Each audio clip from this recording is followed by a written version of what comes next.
Hello, everybody. Welcome back to another episode of Starbase Weekly. My name is Mauricio. This is episode 75, I believe, and I'll pass this on to Indian Star. 75, you are correct. Welcome, everybody. We're excited to have you. We have lots to tell you, lots going on. Let me pass it over to Thomas. 75 and alive. All right, so it's going to be an interesting day. This was all taken yesterday. Mauricio was extremely busy. He's still busy. The guy can't stop. So we're going to have a lot of fun going through all of these photos. And I'll throw it over to Dave. Hello, everybody. And I'm going to be filling in, doing some of the question tracking while Mauricio's trying to put together another stream for his weekly update summary video. And I'll pass this off to our host and everything else, Zach. All right. Well, hello, everybody, and welcome to the show. Thomas, you're live at 75. I think there may be some people in the audience who are like, wait, what? Thomas 75? No, episode 75. We're still going. Well, thank you, everybody, for joining us today. As everybody before me has said, we have a great show for you all today. We have, obviously, some flyover images and ground images, but even better than that, well, I don't know if that's really the case, but, still great news. We finally got the long-awaited flight recap video from SpaceX. So we figured that we may start off the show with that today. For all of you who are here early, we'll be able to, go through this together. And everybody else at the end of the show will have to watch it later. But, yeah, let's go ahead and start off with that. So first things first, we're watching the 4K version on YouTube. For those who saw it on Twitter yesterday, this should be like the upgraded version of that. I did think that it was interesting that they released it on Twitter first. I feel like that was, one of those things from Elon where he's like, I want it on Twitter first before it shows up anywhere else. Well, they support Elon for sure. Yeah, 100%. And let me make sure that this is actually full screen. There we go.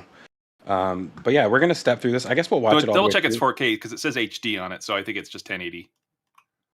See if we can get a few more pixels out of it. Yeah.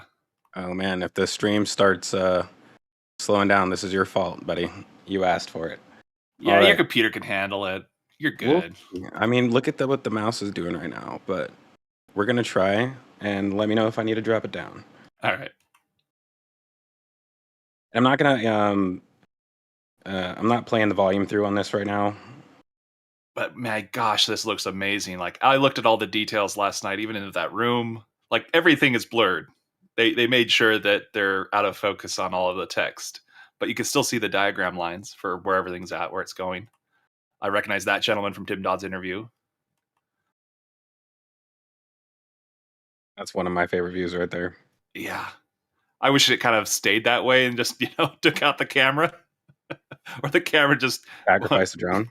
Yeah, just the drone just gets out of there, but it's still sacrificed anyways.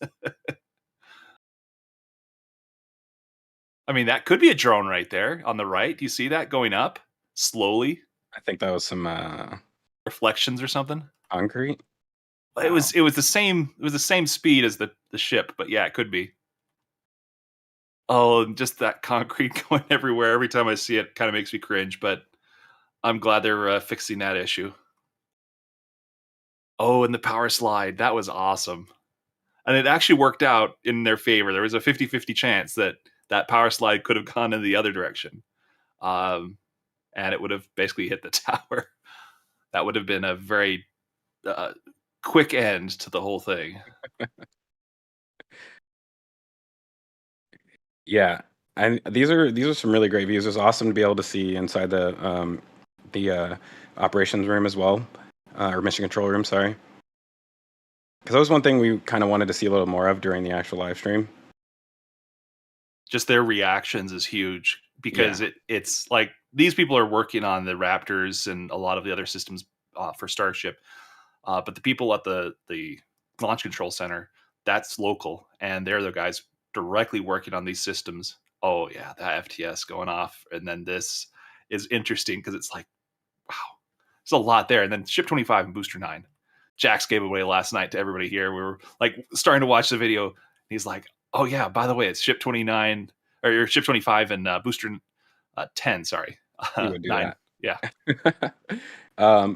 So I guess let's start off at this first scene right here. I guess the only interesting thing I noticed about this was just that the naming of the cameras. There was just a few that were interesting to me. The spotter camera, like I'm wondering why they call it a spotter camera. It's almost like makes me think like a security type view, But the other interesting one that I saw, just the OTA-88. I mean, there's hundreds of cameras out here, but I wonder. So this is Orbital Tower, right? And number 88. So it's not 88 cameras in total. I think it's 88 cameras at least just in the tower alone, which could be interesting. I'm not sure if that's actually the case. But yeah, I thought that was interesting just to see that number right there. But it makes sense. I mean, we looked at pictures from the outside of the tower, just like trying to find how many cameras are in there, and there's quite a few. So I'm sure there's a lot on the inside that we're not able to see as well. So just your guard mill security cameras and everything else included. Yeah. But yeah, I thought this scene was really interesting. I mean, being able to actually see, obviously it's blurred out on the screens, but there's just a lot of parameters that they're all monitoring at the same time. I mean, I think Jack's saying, and it makes sense, that you're pretty much being able to monitor every single valve on the vehicle and probably on stage 0 as well too. Obviously everybody has their own specialty on what it is they're monitoring, but pretty cool to kind of see what that looks like on this end. And obviously in the background, just being able to, I mean, we see this pretty frequently, but being able to see, I think this is what, interstage right here? Yeah, you can see the 3 sea levels there with the forward dome of the booster. What is that? That's the inside of the nose cone. So we're looking up at the LOX downcomer for the header tank. Okay. The one thing that actually, you could see it in this view because there's another one that I looked at. This guy's hat was in the way. I was like, I want to see what's below the hat, and I can't see anything still that I'm looking for. Which I want to look for that entire rack of like the Pez dispenser. I still think there was a few Starlinks inside, even if they weren't going to be deployed. It was still there's nothing in there that we can see. That like I still haven't found the evidence I'm looking for to prove there wasn't any Starlinks. They say there's no payload because obviously they're not delivering anything. But I mean, It's like not even a block of cheese. Seriously, there's going to be something in there. I just don't know what it is, and I think it's at least the 5 Starlinks because I saw that the box could connect to this ship. It had about 5 Starlinks in it because they were placed inside the box. And then the box was removed and we didn't see the Starlinks inside the box after that. So we assume that there must be still in there. So that's one of those interesting things that, yes, they could have come out at some point or we missed it. They brought the box down or something and removed the pieces, but this is still so exciting. So yeah, the guy in the white hoodie, he was one of the people who were doing the interview with Tim Dodd. Yep, him. I don't remember his role at SpaceX, but he's one of the head honchos there, at least with with Elon. And Tim was asking him questions, and he was answering them. It was really cool. This is a while back, but it's funny. Like how you can recognize certain other people that you might have seen just briefly here or there on some other media pictures of like the entire crowds of folks and all that. It's really cool.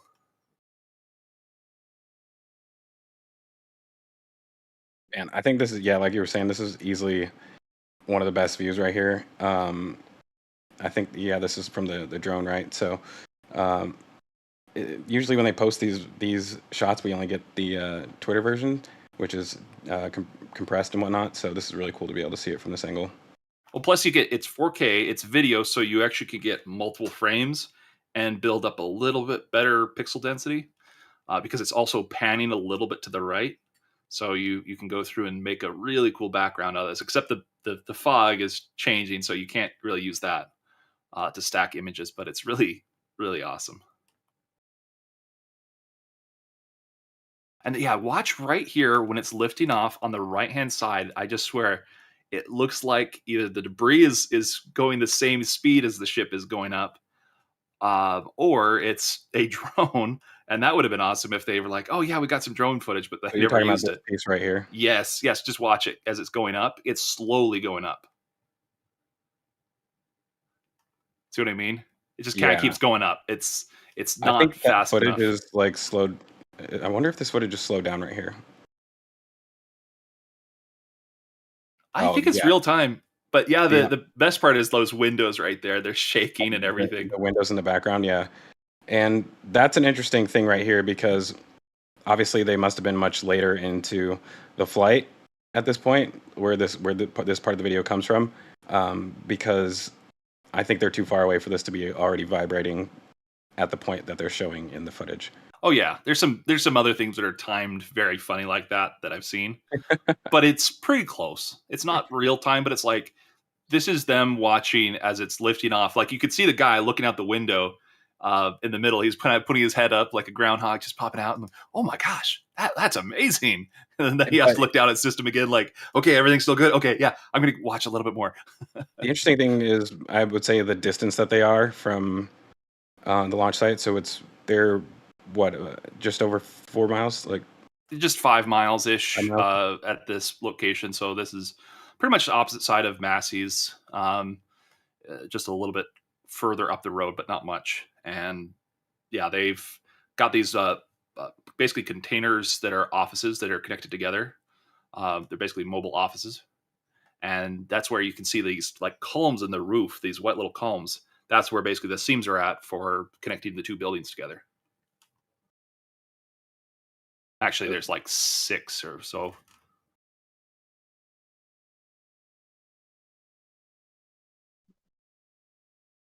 Wow. The concrete flying up right there is pretty insane on the left side too. Oh yeah. I really wish we get to see like underneath where the concrete was just getting destroyed, but I don't know if you can see much. I mean, you'd have to use like Doppler radar with amazing resolutions to be able to see the concrete getting destroyed underneath, because the dust and everything else is just going to be removing any of that image. Yeah, one of the things I noticed, or that we noticed right here, was the TPS tiles blowing off. So at first it almost looked like that was the engine shielding. And sorry, I'm gonna pause it right there. I think this is about 30 or 40 seconds in when the engine goes, and I think it vibrates and shakes the ship enough right here that this is the result, is that the tiles come off, because you kind of see it progresses upwards fairly quickly. And it all happens at the same time. So something kind of jolted the whole vehicle there. Right. Yeah, it seems like it was near the... At first I thought that was the engine shielding, but you wouldn't... I don't think you'd be able to see that from this angle, especially not looking like that, like it's that close to the camera, so... Yeah, very interesting. Seeing how this survived everything else, as far as doing the cartwheels and an FTS going off later on in flight, and it's still flying with massive holes in it and leaking liquid methane into the LOX tank and vice versa. You would have expected that it would have blown up long before it did, but it still kept going. So it makes me really hopeful that even if you lose a few tails like these ones, like we thought, oh yeah, you might lose a tile like this and it's game over. Actually, maybe not. There's a good chance it would actually survive reentry even with that amount of tile loss, as long as you don't lose a lot of tiles in the same location, especially if it's like the very close to the belly. But even then, it's like, as well as this lasted, it could survive a reentry. It might not be reusable afterwards, but it would survive potentially. Yeah, this is my favorite part right here, being able to see the because this is after FTS. Yeah, you're seeing the clouds coming off from the tanks. Yeah, and it doesn't look as dense as you would expect it to, so it almost looks like it's mostly gas. I guess I kind of expected a little more since it's basically at the bottom of the methane tank. But yeah, it's interesting to be able to see that, and you can tell. I mean, obviously you could see the rotation, but you can also see it within the flame too. So that's pretty interesting. Or actually, sorry, that's just the plume right there being lit up, right? Yeah, and we did see at some parts where basically the materials being ejected out of the vehicle kind of helps the plume get a little bit more energetic. But that one's kind of a little bit harder to show. But you'd have to go through each part of the original test flight and go, oh, there's kind of it kind of runs into the cloud in this certain way. So like even in the back left, you can kind of see it's a little bit brighter. So it makes me wonder if it's a little bit more oxygen rich or methane rich right there. But it's just kind of energetic and it's giving off a little bit more light. So that's something that's interesting. Yeah, the other thing down here was the actual engine shielding. You can see the engine shielding looks like snaggletooth, you know what I mean? Like it was obliterated. Yeah, you can see it hanging off the side. I mean, it seems like other than what blew off, like the actual skirt held up pretty well. Like even considering that it was, ripped open, like you would almost expect it.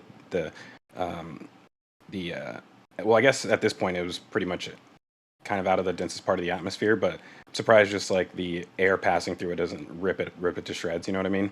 Well, this elevation, there's not much air still. Yeah, but I mean, there is some amount, yeah. And here's the crazy part: is you could still see this during the flight test footage, but it wasn't nearly this bad. We only got this view after the fact, and it's like we only saw like part of it of this view, where you can see that there's some engine shielding stuff missing here. This one, it's like, oh, it's really bad.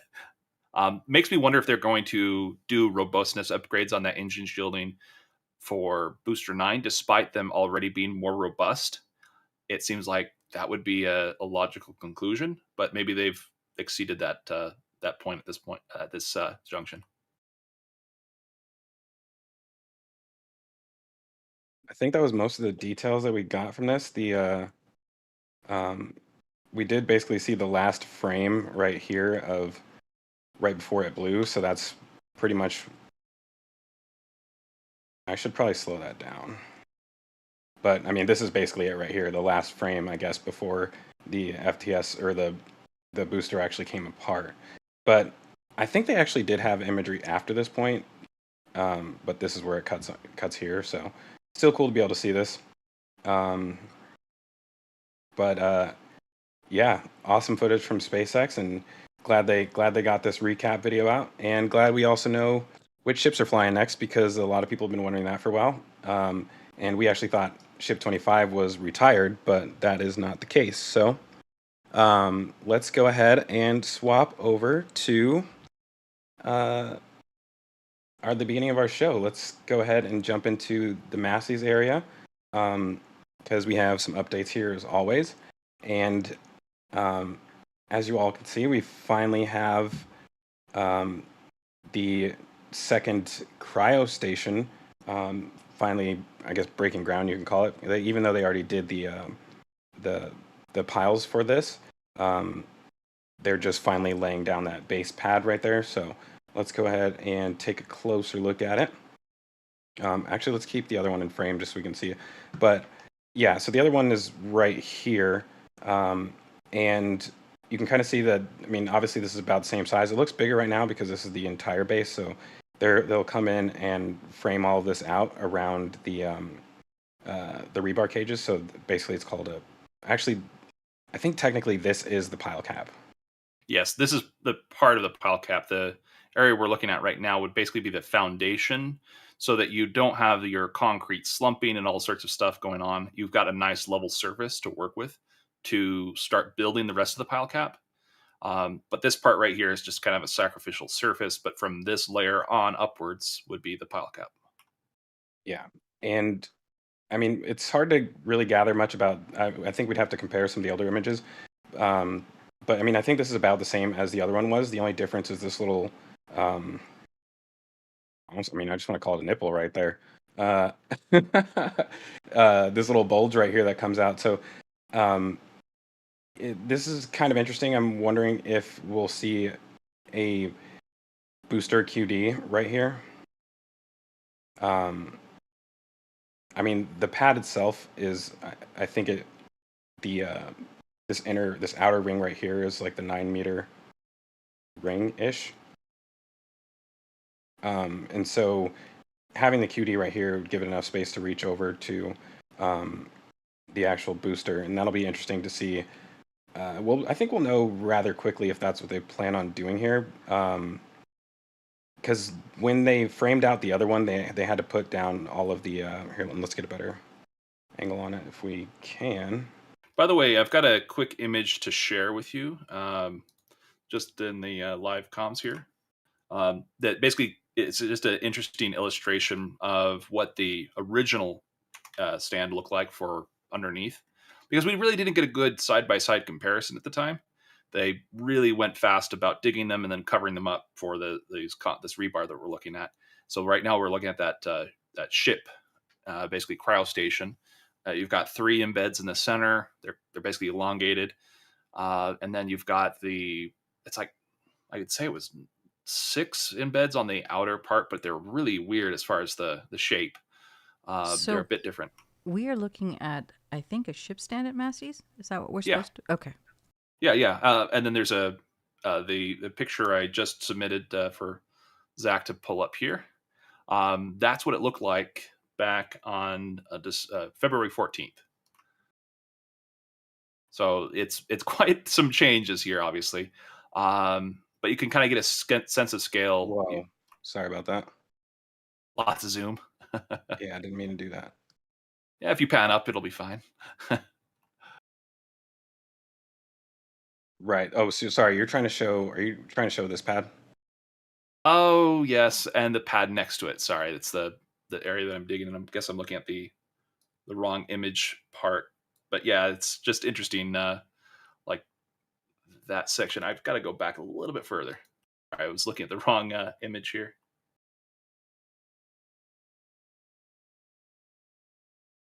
Yeah. So, I mean, I think it'll be overall interesting to see this once the next stage is done, because we'll get an idea of whether or not this is for booster or ship. But right now we're kind of assuming it's for boosters. We have as of this morning, Booster 10 is now at the Sanchez site. We'll discuss that, I guess, a little bit more later. But it is relevant for now because with the current progress of this, I guess it's not unreasonable to assume that Booster 10 was moved out so that they could do basically waiting for this to be completed so that they can move it here after and do their first cryo test for Booster 8 here. So, I mean, there's a cryo station next to the launch mount, but I think with Booster 9, they're probably going to want to jump into static fire testing pretty much immediately once the orbital launch mount stuff is complete. So I don't think we'll really see that cryo station next to the launch mount used for a while. Yeah, so I'm looking at the also I got that picture I was looking for, the correct one. It was actually January 30th I was looking for. But the interesting part is the cryo station itself for the ship. You basically can put the puck shucker for the ship right on that cryo station, and if you remove the pipe stands, it would be about the right size for the pipe stands and the framing holding the ship. So this is the old one before they went through and put in the concrete first layer. So we just missed it basically being dug and then concrete inside at the same time. But this one is very, very similar as how they did the construction process. You can see at least, 6 on the outside. This one, though, has 7 on the outside edge. So you can see like on the top row right there, that looks like to be about 7 of those pieces of rebar sticking up. So it's a bit bigger and more bulkier than the ship one. So this more likely is for the booster. Wait, there's 7 there. I can't count. Yeah, they do. They look very similar. I mean, I don't know. It seems like the radius on these two rings are a little bit wider than the other one, but other than that, I think they look just about the same. Yeah, I'm actually looking at this. I counted the first time, and I counted 6, and then I looked at it again and counted 7 for this image right here. So I don't know. That's 3 and 3, so that's 6. Yeah. Okay, I just really can't look and anyways, count at the same time.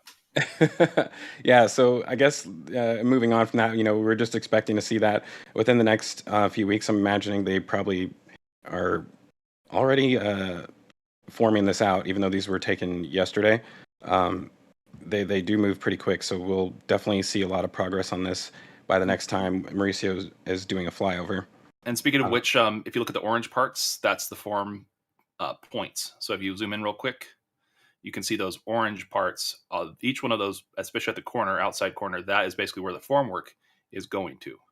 So they've marked out the locations for the formwork. And the inside ones, that one's a little bit more interesting. I don't know what's going on there, but it is very unusual for at least that part. And then the open squares, I don't know why they've done that. Maybe they want more concrete in those locations, perhaps.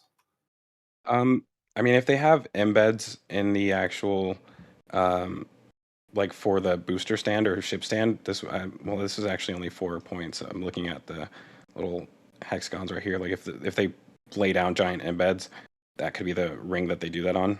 Oh yeah, good point. And it does actually have on the 12-sided booster, it will have like 2 on one side, 2 on the other, 2 on the top, 2 on the bottom, but then it goes another 4 the other direction, so you'll have a total of 12.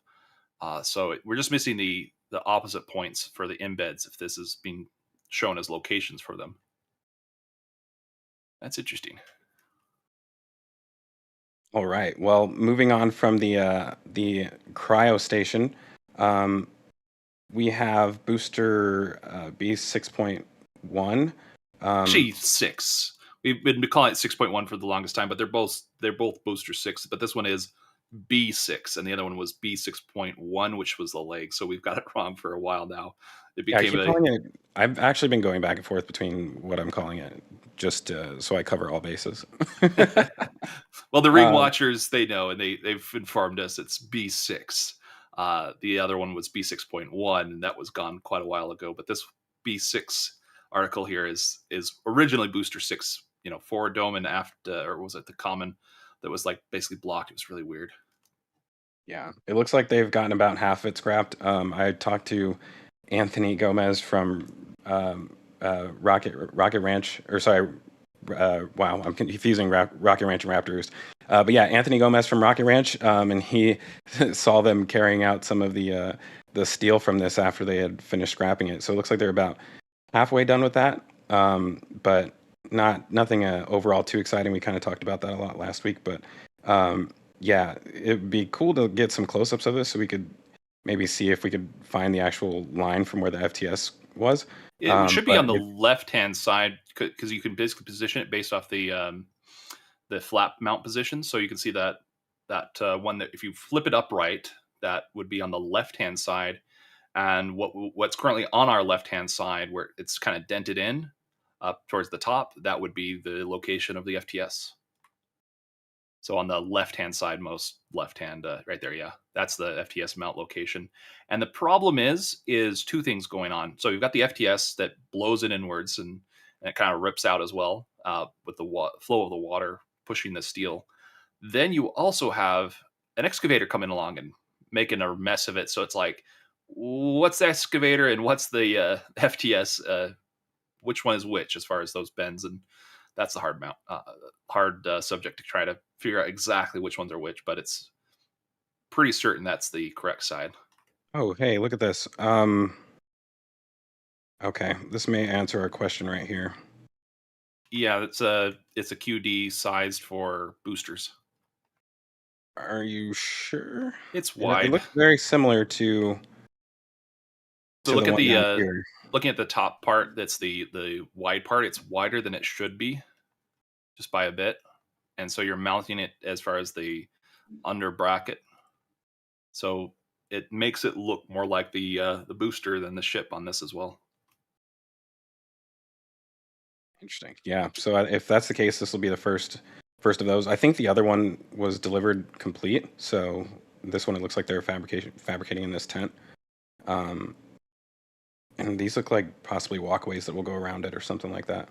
But I did not notice that before. So yeah, they're definitely making some good progress on this. I think this was not embedded in the actual concrete on the other one, right? It was installed afterwards, right? Yeah, it's like bolted down basically. Okay, cool. Yeah, so we will definitely see some major progress on this next week. Moving down a little bit, they're actually running cryo lines. Wait, are these actually in the ground? No, they're just sitting on the ground. Yeah, right. So these will they're preparing to do the rack that will take it over to this stand. But yeah, they're moving pretty quick out here. Wait 2 weeks and this thing will pretty much be done.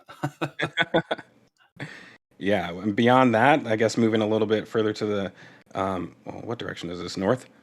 Yeah, we're facing south basically. We've got the 2 vaporizers and the spherical tank both installed last week. They were installing one of the vaporizers and the tank was already installed, but they were exactly where we were looking at that they would go, and the lines are all set up beforehand. So it's pretty nice to see that it's like, yeah, you get the stuff done first and you basically give us the hint where it's happening next. Yeah, and so we should see, I believe, two tanks next to each other right here, which is interesting. Kind of expected that it would be all 3 of them, but it's not really looking like it. You see the embeds themselves, or not the embeds, but the rebar sticking up. They could basically form it up a little bit more with additional rebar, but the interesting part is you can still do 3 tanks. It's just a little bit different on how you mount them directly to the pedestals there that they're creating. So at least 2, maybe up to 3. Yeah, I mean, these ones, they mounted kind of far away from each other, but these ones are much closer together, so they could position them closer together and fit all 3 of them. So that'll be interesting if they do it, because as I've said before, I was definitely expecting these to go to the launch site, but that does not look like the case. So, I mean, with that being said, we're definitely going to have to see a lot of tanks coming in soon for the launch site. And we know there's at least 2 on the way, but there's got to be a lot more than that. And also the ones that are coming that we've seen, maybe I can show some footage of that actually, because we recently saw them. traveling through Kansas. So somebody got some really good photos of that, but I'll have to. I think it was Michael Paul. He posted those. That's where they're coming from, and he's got all his trucking buddies who tell him stuff. And yeah, he really keeps track of those little things that we don't hear about until before, like they arrive at Starbase. Yeah, I'm not going to be able to find that very quickly, so I'll skip over that. But yeah, if there was another actual Twitter post when it was passing through Kansas, so maybe I'll see if somebody else can find that in the background here.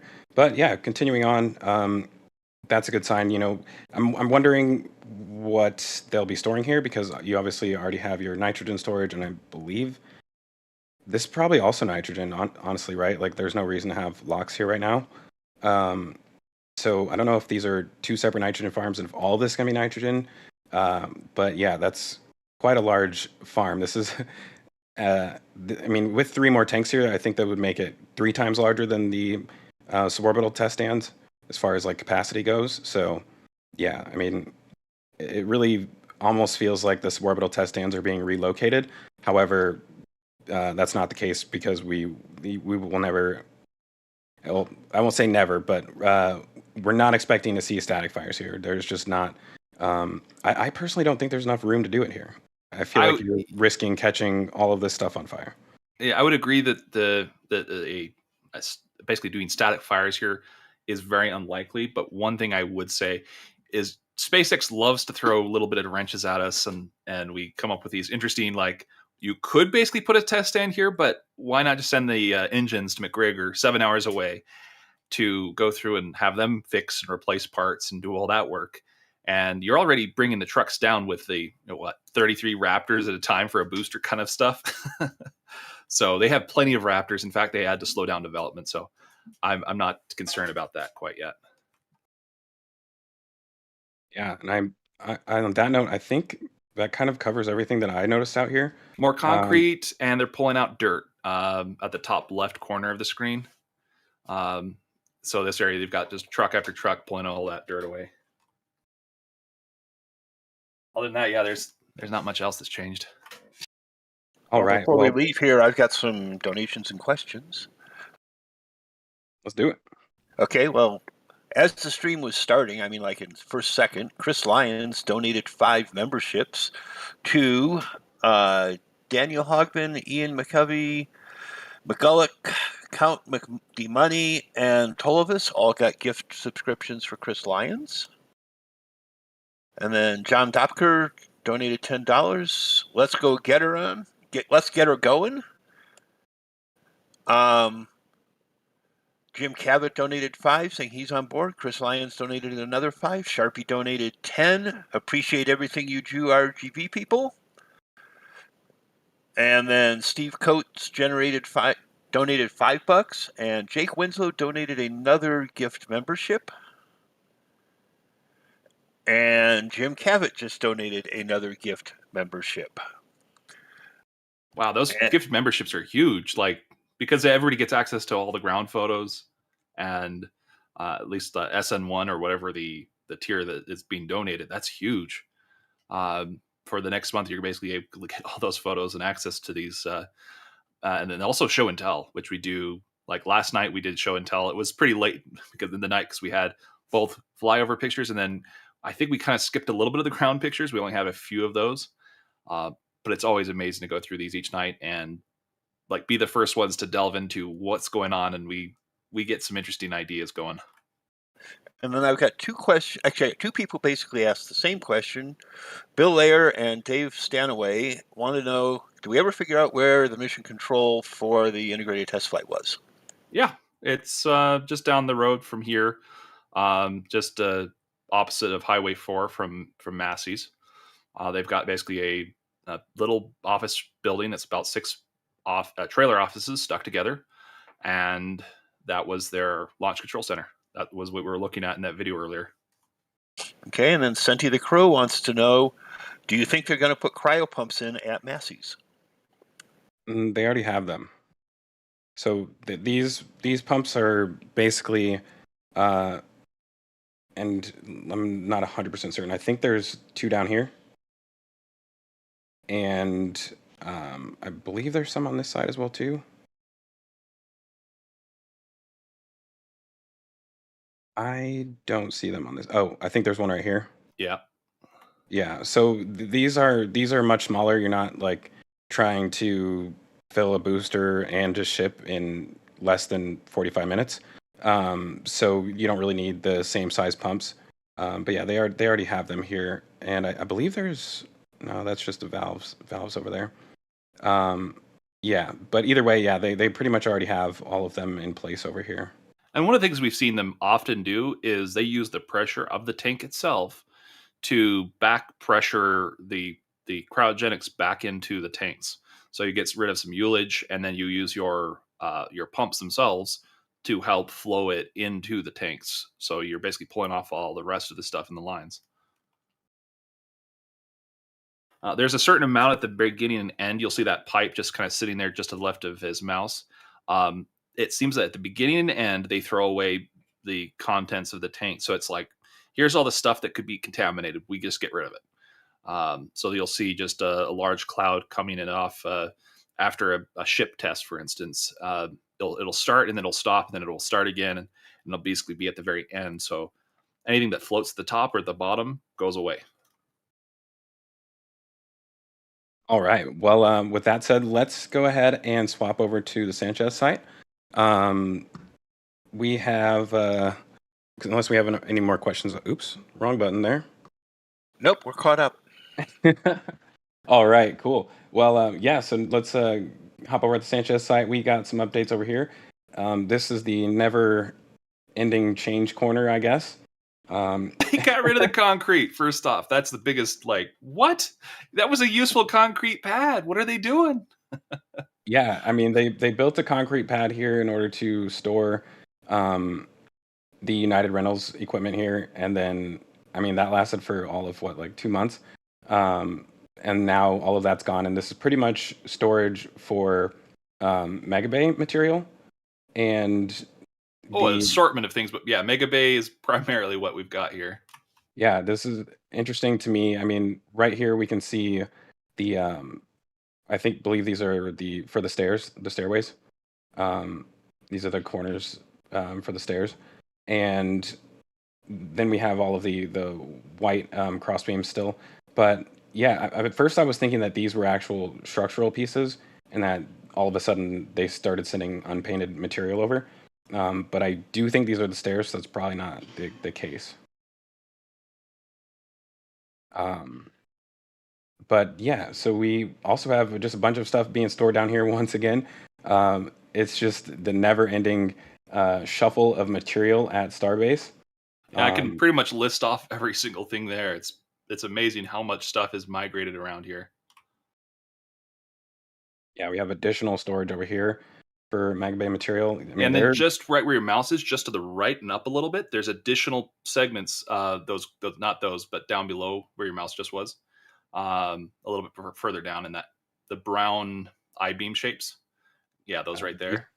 Yeah, those right there are pretty much what they use to put together the next segments for the basically the jig. So it's this stuff. They've got some cross pieces, some lateral pieces, the diagonals. So they've got 5 jigs set up currently, with a 6th just appearing to the right. They have 5 of them? Hold on, I must have missed one. Yeah. Yes, they do.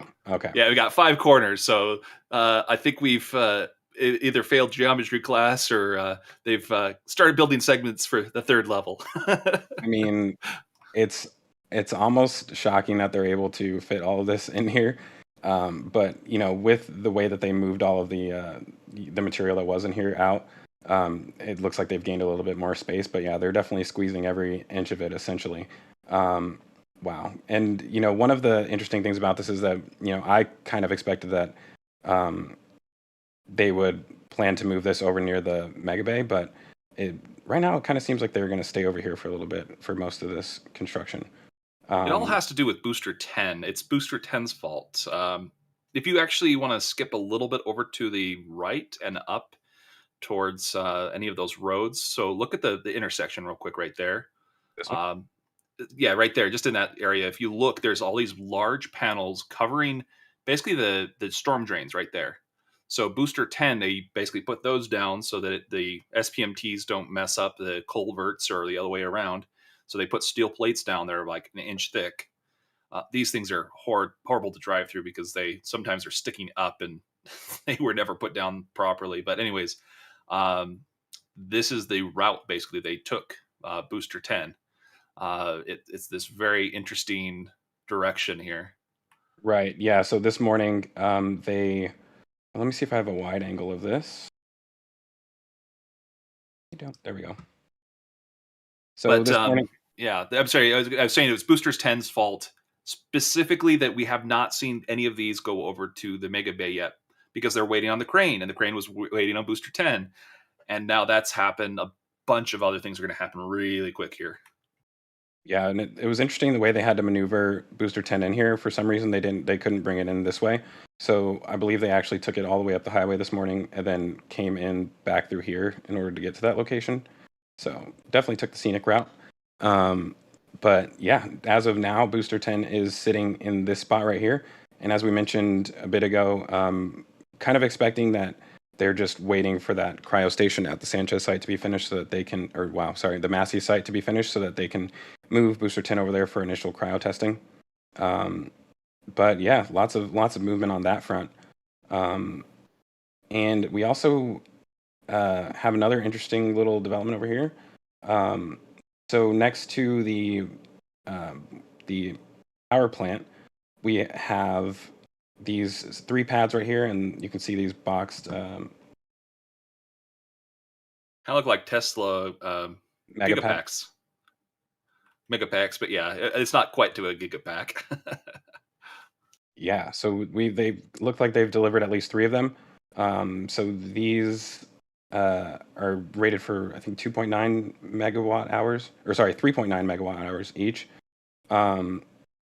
Wait, no, it's 2.9. I'm getting this mixed up. 2.9.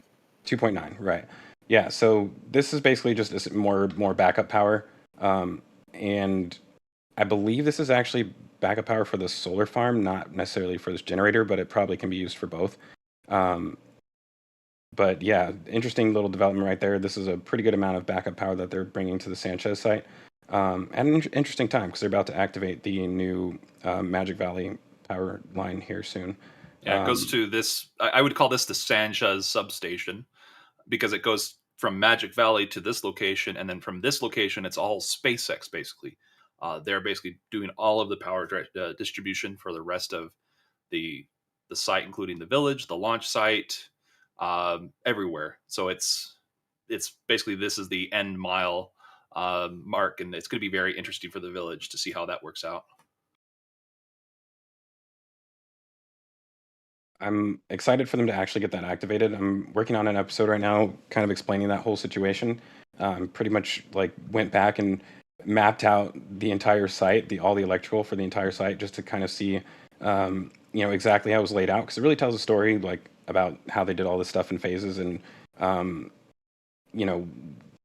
why they did certain things. But it's really interesting to see how, essentially for the last like 2 or 3 years, SpaceX has been kind of trying to balance the amount of power capacity that they have with the amount of consumption that they have. So it's like every time they add anything somewhere that's consuming power, like whether it's a bridge crane or welding robots, they're always having to deal with approaching the capacity of the actual power supply. So it's been interesting to go back and actually review all that stuff and see like how they did stuff in phases. But yeah, hopefully that'll be out next week, and I'll go into a little more detail on it then. But what else do we have over at the Sanchez site? Oh, the elephant in the room, obviously.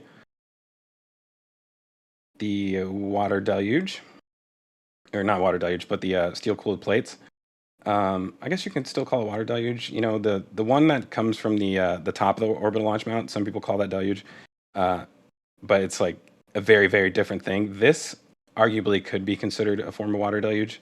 But yeah, on that note, they have been making, it's tough to tell what they've been doing down here. They're still working on these 2 pieces, which is interesting to me because these have been here for about, 3 weeks now? 3 or 4 weeks now? Well, they last week the flyover here on the 20th, so 6 days before this picture is taken, they were basically using a forklift on the left hand side to raise up the pipe to align it directly and then do any adjustments they can for underneath, so that way they can basically connect the plates directly to the manifold system. So you've got the nipples that are on the manifold system, and they need to go through and connect the two directly together, and that's basically how they were doing it with the forklift. And then the tarps themselves are basically using those to shield off the wind from blowing away their shielding gas, and also preventing contaminants from getting into the welds, because that always sucks. But the biggest part is just that shielding gas, and so that you can work in a pretty good environment for welding all these together. This is their quick and dirty version of how they do it, and this has been the area and the location and the methods that they've been doing it for years for all sorts of things. The tank shells, the transport stands, just everything has been built over here in a very interesting way. That's like why you have this rust color everywhere. Oh, and it's really pixelated there. There we go. Yeah, I don't see the forklift at this point, so they just have the one on the bottom right, but it's not in position. So those manifolds, oh, we can see they're fully connected on that one. Nice. See the weld lines? They're done. Yeah, they've it looks like they've finished this one, but this one they haven't finished yet. Yeah, we should expect to see these coming out in a week or two to the launch site. Like, they're moving fast, and it's basically waiting on the launch site to finish up on their side. And I'm going to give away something a little bit big in our episode that we're releasing here. There's going to be some interesting changes to what we think about there's a whole paradigm shift. And that should be coming out pretty soon here. Basically, it goes over the last flyover image and a few of these. So there's some sneak peeks. But yeah, I won't go too much into it. You always do this with your episodes, but at least yeah, for sure. I'm going to do it, at least plug it for once. I was going to say, and then I was like, no, wait, I'm going to hold back, because there's plenty. There's this plenty of work we've done into it. I don't want to give it all away quite yet. And then go to the left a little bit. Those triangle pieces, those are crazy, because if you look at those, they look like an oversized version of the blast diverters. Go to the far right, or I'm sorry, far left. Wow. It looks like an oversized version of these. Isn't that ridiculous? Like, yeah, they're very similar so far. I mean, other than the crease right here where it curves forward, I mean, they basically look pretty much the same. It's just a very interesting, it almost looks like an arch right here. So that's going to be interesting to watch this develop. We were wondering, have you come up with any ideas what this could be? I'm at a loss. I mean, it looks like a diverter of sorts. That's the first thing that comes to mind. Are you trying to ramp it up slowly and away from, let's say, pipe? That might be the case. So you'll probably put some steel plates on top, and it basically is just protecting the pipe that's going on the area behind it, because the blast is going from the bottom, the pointed area at the bottom of the screen, and upwards away. So let's say if this would be right next to the launch mount, but just outside of the normal area, but it's right next to, let's say, the plates, or not the plates, but the pipes. I could see that as a possibility. It just really hasn't given its full form yet. Like, there is the weird part about the left one and the right one. They're symmetrical, sort of. Like, they've got this, left-right symmetry that's really strange that you pointed out. It's like there's an arch going on. That is very strange for those two. But the one in the middle, it's just a single piece in the middle, and the rest of it's a total of 5 segments. It is very odd, because there's a short one on the far right and a short one on the far left.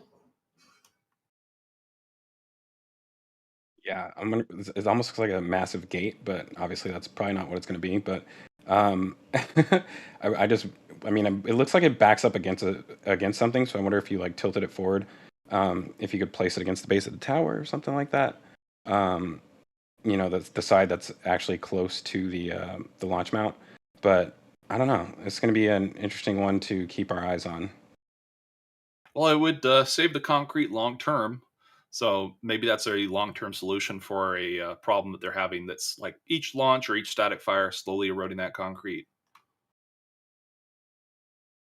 But yeah, they've got potentially comprehensive solutions to a lot of little problems. And check out that new white pipe. Speaking of problems, they're already doing rust prevention and corrosion for the new water manifold for those water tanks. So those 4 water tanks that we have over at the launch site, they've just painted them, including that I think it was a stainless steel pipe up to the top left. That's been painted too. Yeah, I'm guessing these will probably move out to the launch site soon, because that stuff can be done before all the concrete work is done. It's like unrelated. Yeah, so it looks like this may be ready to go here soon. Definitely making lots of progress on that water system. And on that note, I actually have some really cool ground images. Let's see if I can find it really quick. So back inside of the inventory tent, it looks like they're super busy at work right now. There's about, I think, 4 guys sitting on top of this. Cool shirt, by the way. Love the shirt. I said Mr. Krabs earlier, like, oh my gosh, SpongeBob. Yeah, they're busy in here. It looks like, sorry, I think I had a better image of it. I wonder how many of these are in here right now, and also with them being on top of it, I wonder if they're actually installing nozzles right now. It's tough to really tell. This is not the greatest angle to actually view it from, but it's all we got. So yeah, I mean, it's good to know that like while all of this stuff is being worked on outside of this tent, that these are also being worked on inside of the tent. However, we're still missing other manifold pieces for all the rest of the plates, and I don't think they can do. I mean, they could probably build the manifolds inside of this building, but as far as mounting them onto mounting them together the same way they are outside for the other plates, I don't think there's any doors large enough in here to actually get it out once they do that. So yeah, it'll be interesting to finally see these leave the tent here soon. But I mean, as far as working on them outside at Sanchez, I don't think they have enough space to do that, unfortunately.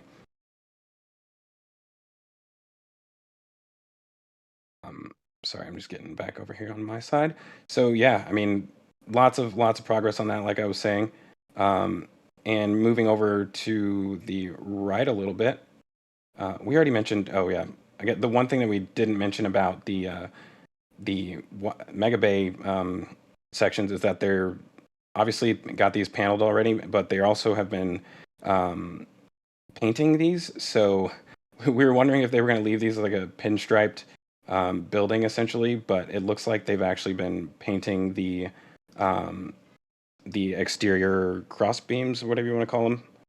Yeah, but at least the inside is pinstriped. So at least it's got some pinstripe somewhere, but it's only on the inside. Yeah, this almost makes me wonder if this is part of the reason why they're building 5 of them at a time out here, because now there's an extra step in here, which is actually painting it. But overall, I mean, they're moving way faster on this than they have on past the other Mega Bay. So one of the big things that has kind of sped them up is just lifting these panels on here in sections instead of like piece by piece. So yeah, they've actually been mounting these relatively quickly, and I would say they're actually ahead of schedule because we still need to see them do all the paneling on the. You can see the actual base of the Mega Bay back here. They haven't even started that yet. Matter of fact, here, let me get a better image of it. I did see quite a bit of Z-girt when we get to that image. So they're moving along pretty quickly. Most of the structural elements are still there, if not all of them. It's just that Z-girt that we're looking for, which is these basically horizontal members that go across, and then those are basically what the panels attach to directly. Yeah, so they're the shape of a Z. That's why they're called Z-girt. Makes it really simple. Wow, that is amazing. So yeah, they still need to install the panels on this one, but really the big one is the LR11000. So that corner right there, most of it's structurally sound. You can throw on the panels and basically make it even stronger. But the LR11000 is the big wrench in the works on this, and it was waiting for Booster 10. So Booster 10 needed to roll out and go to the rocket guard and sit there and basically take a nap for a while until we're done with everything else. Yeah, I guess. Do you want to move over to the ring yard? Hold on one second. Let me just scroll back to Sanchez really quick, just so I make sure we didn't miss anything. I feel like we missed something big. yeah, I don't know what it was now. Let's see. Oh really, yeah, they've got a parking area with actual stuff in the inventory side. So you're not parking, but it's basically no parking, and you now have a section to basically like 1 through 9 or 8. That one on the far right was basically a dirt patch, which would be 9. But yeah, they have all of these locations for I actually see up to 17 technically on the other side. So they can go through and organize their parts coming in. Which is a big change from what it was before. Just all piled this up is huge. like this. Yeah, that'll be really cool. I mean, this area is still taking shape. And again, I'm still hoping that we'll see another tent out here, because it's kind of weird having all this stuff outside. But they've been doing that for years, so I guess it's not a huge deal. Yeah, I mean, if they went through and purchased that corner lot, which I understand the owners are asking quite a bit for. But if they went through and purchased that corner lot, then they would be able to do another tent right here, or a tent and a half, whatever you want to do, pretty much up to the shipping container wall that they have currently. Yeah, this is I'm really surprised that they haven't got this one yet. By the way, if you go over to the right, last week we noticed something very sad and unusual. It looks like the actual manifold systems, or something close looking to them, was scrapped. So it might be that when we saw the manifolds, thinking that they were going over to the GSE building, which is now, well, we'll get to it in just a bit. It doesn't make sense that they would still be inside. I'll put it that way. So the scrapyard, that's where that big black box is that's standing vertical. Last week we did see some pieces over there, and we kind of mentioned those. The certainty of those manifolds that came in from 39A, more and more uncertain. But the thing is, there's these plates that are gray that are about the same diameter. There's like 6 of or 7 of or something like that. I'm gonna need ground images for those. Yeah, find it really quick. Well, this is from last week. I have to pull up those photos. But yeah, it looks like the manifold may have been scrapped while we weren't looking. Manifolds, actually. Sorry, there's 2 of them. Oh, I thought you were talking about these plates right here. No, but those are a big one that we were missing and kind of didn't talk about before. That was the big one. So this one, we still have the question of what they are. The 2 theories that currently are floating about, we'll go over them real quick. One is that they're to hold up the water lines, and you have 3 size plates here, at least for the circumference that you can see. So think of cradles. And then the interesting part is, you've got this edge on one of them, so you're missing its companion if it's going to be 2 cradles.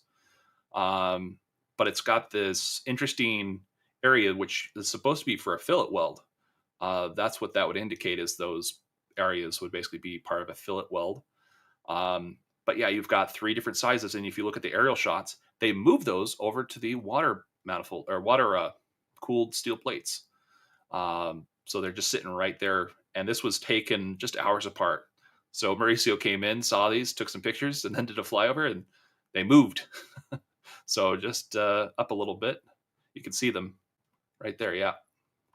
So you've got a little palette of unknown parts. Hopefully we'll be able to see some of those later when they undo all of the plastic on top of them. You've got a little bit of a section of a ring. So again, it kind of pushes that idea that it's right there. And then you can see it on the other picture on the ground shot. It was in the background with that sitting on top of the pallet covered in plastic. So just right there up above. So just go up a little bit, and you can see the graffiti of the graffiti of shapes. Oh yeah, we were trying to figure out if this is related to how it's actually set up, but I think this is just one of those things that almost they do just to get us to sit here and try and figure out what it is, but it doesn't actually mean anything. This is a square, this is a circle, this is a triangle, and this is them just like having fun with us, basically, or there's somebody else involved, like a child, when they were just drawing on some steel, and then the steel got bent into place. But yeah, that's really funny how it maybe the circles are actually deviations, because I could see some slight discolorations in maybe the bending process that they did for that plate. I'm not sure what that is. I don't. Also, the triangles, there's another one. So maybe somebody who's familiar with the steel industry could say, "Oh yeah, these are markings for a convex, concave, and a weakness or something like that. That might show a structural defect, but that might be something completely irrelevant to what we're looking for. Who knows?" Anyways, the other steel plate idea involved basically putting a cap over the top of the concrete columns, because at least one of these fits exactly the same as the underneath the launch table. Is you have these points that it just fits as far as the diameter. Are you talking about these plates now? Yeah, it's still the same plates. So if they went through underneath the launch table, where they currently are building up the concrete pile cap, if you for some reason continued it through as the same circumference, the same diameter of pipe, basically that would fit. And it's really weird. You'd have to basically put like a metal cover over the whole thing, and it's just weird. And something you do. We talked about it last night. That was one other idea. A visual representation of this. Just think of a cylinder with a cap on top, and that would go over the concrete pile with rebar coming out of it, and then this would somehow get welded directly to that. So you're basically trying to put all your forces not on the soil itself, you're trying to put it on the piles. And this is like not how you do any of that. So this is coming from Dave and Philakid, who are one's architect. So Philakid's an architect, so he knows this stuff on this. But it's just a really weird like coincidence so far. It's like something's interesting going on there. Maybe it's the same just diameter of pipe, basically, standard pipe. So yeah, there's the two theories. One is a cradle, the other one's structural, but it doesn't quite make sense. Doesn't add up. There's a lot of missing pieces. All right. Well, I think that pretty much wraps up what we got going on over at Sanchez, right? Let me double check through here. I'm pretty sure we're good. Oh, the white pieces moved again. They always move. Which ones? Those square wedges, or the wedge stuff. shapes that we were just looking at. Yeah, they always move around. It's funny. Every flyover, they move it every time. I'm wondering right here, these, I don't know if they're wide enough, but the tank that we have coming in, I wonder if this could be something to allow it to sit on its side. No idea what the diameter is on that thing. It's probably bigger than this though. So yeah, just an interesting thought right there. And I still do not have that video, but I'll see if I can get it by the end of the show. But yeah, let's go ahead and move over to the build site, because we got a lot of stuff over there as well too. And it's actually getting much cleaner over here. So let's get a wider view of this. That's not the view I want. While we're moving, I got 2 more donations from Jeff S. Jones, $5, Elon's the Engineering Rock God, and JK Video, $10. And I'll agree with him. Hit the like button, y'all. And then question for Zach and Thomas from Planet Zoo Gamer. Any idea why Booster 10 was taken by the scenic route? No, not really. So okay, I can throw one thing in there. Every booster that's gone in there has taken that route. Also, photo op. Good point. You could basically put it in front of the Starbase sign for a split second, where you get some drone footage or a camera out there, and done. We got a camera photo op. I think there's something about getting past the starships and that corner at Remedios that they don't want to take the booster that route. I think maybe the SPFTs are too long. Anyway, 7, 8, and 10 have all gone in and out via that west entrance. I think that that's going to be changing here not too far away. So if you go down, they've already built up basically a concrete road right up to that location. It's just now Mega Bay, the new Mega Bay is kind of in the way. As long as they have a path forward of building a road out to the Mega Bays, it's just a straight shot. They don't have to take all their time to get in there, and they have control and access of most of those properties to make this happen. And another question from Hiccup. On the corner pieces, do you think they're going to drive the LR 11,000 over and pick them up and just crawl them, or are they going to SPMT them? No. Yeah, that's just not an operation that you do with these kind of with this kind of crane. And I'll go back over to it. So yeah, I mean, while there is a path, I guess, for it to get over there, first of all, you would need to set up cribbing all the way over there, because they're not going to roll it over the concrete like that. So yeah, I mean, that's just that would be a trip for sure. I just don't think that that's something they would ever do. So, I mean, usually the most efficient way is what you want to go with, which is just roll these over here. They have tons and tons of SPMTs. So if we just go over to the village really quick, I guess some of these are missing. Last week was a better to show this, but yeah, they still have a bunch of SPMTs over here, plus the ones that were in the Mega Bay at when the time this was taken. One of them was at Massey's, by the way. We missed pointing that out, but one's at Massey's. Yeah, right. And so, yeah, I mean, the best thing to do more than anything would be to actually construct the remaining sections here. But yeah, they'll just pretty much roll them up right here and then let the crane pick them up from that point. I mean, it's just way easier to do it that way. The SPMTs will handle it just fine.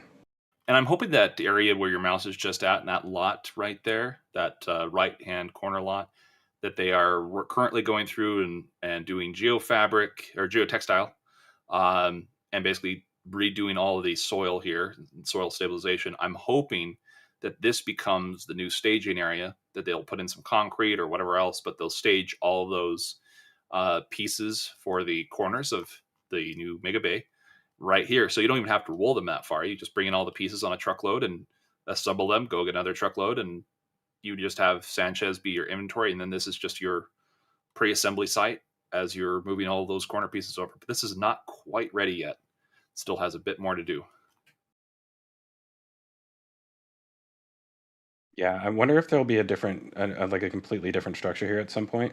I mean, I can't imagine what they need there necessarily, but yeah, Mega Bay 3. Yeah. I mean, yeah, it's not impossible. It's not impossible. I doubt it, but that would be pretty funny that you just suddenly see it all like appearing. They're doing something else right there as far as a building or at least foundation. They're even bringing up the grade, so I'm expecting some concrete in here not too long from now.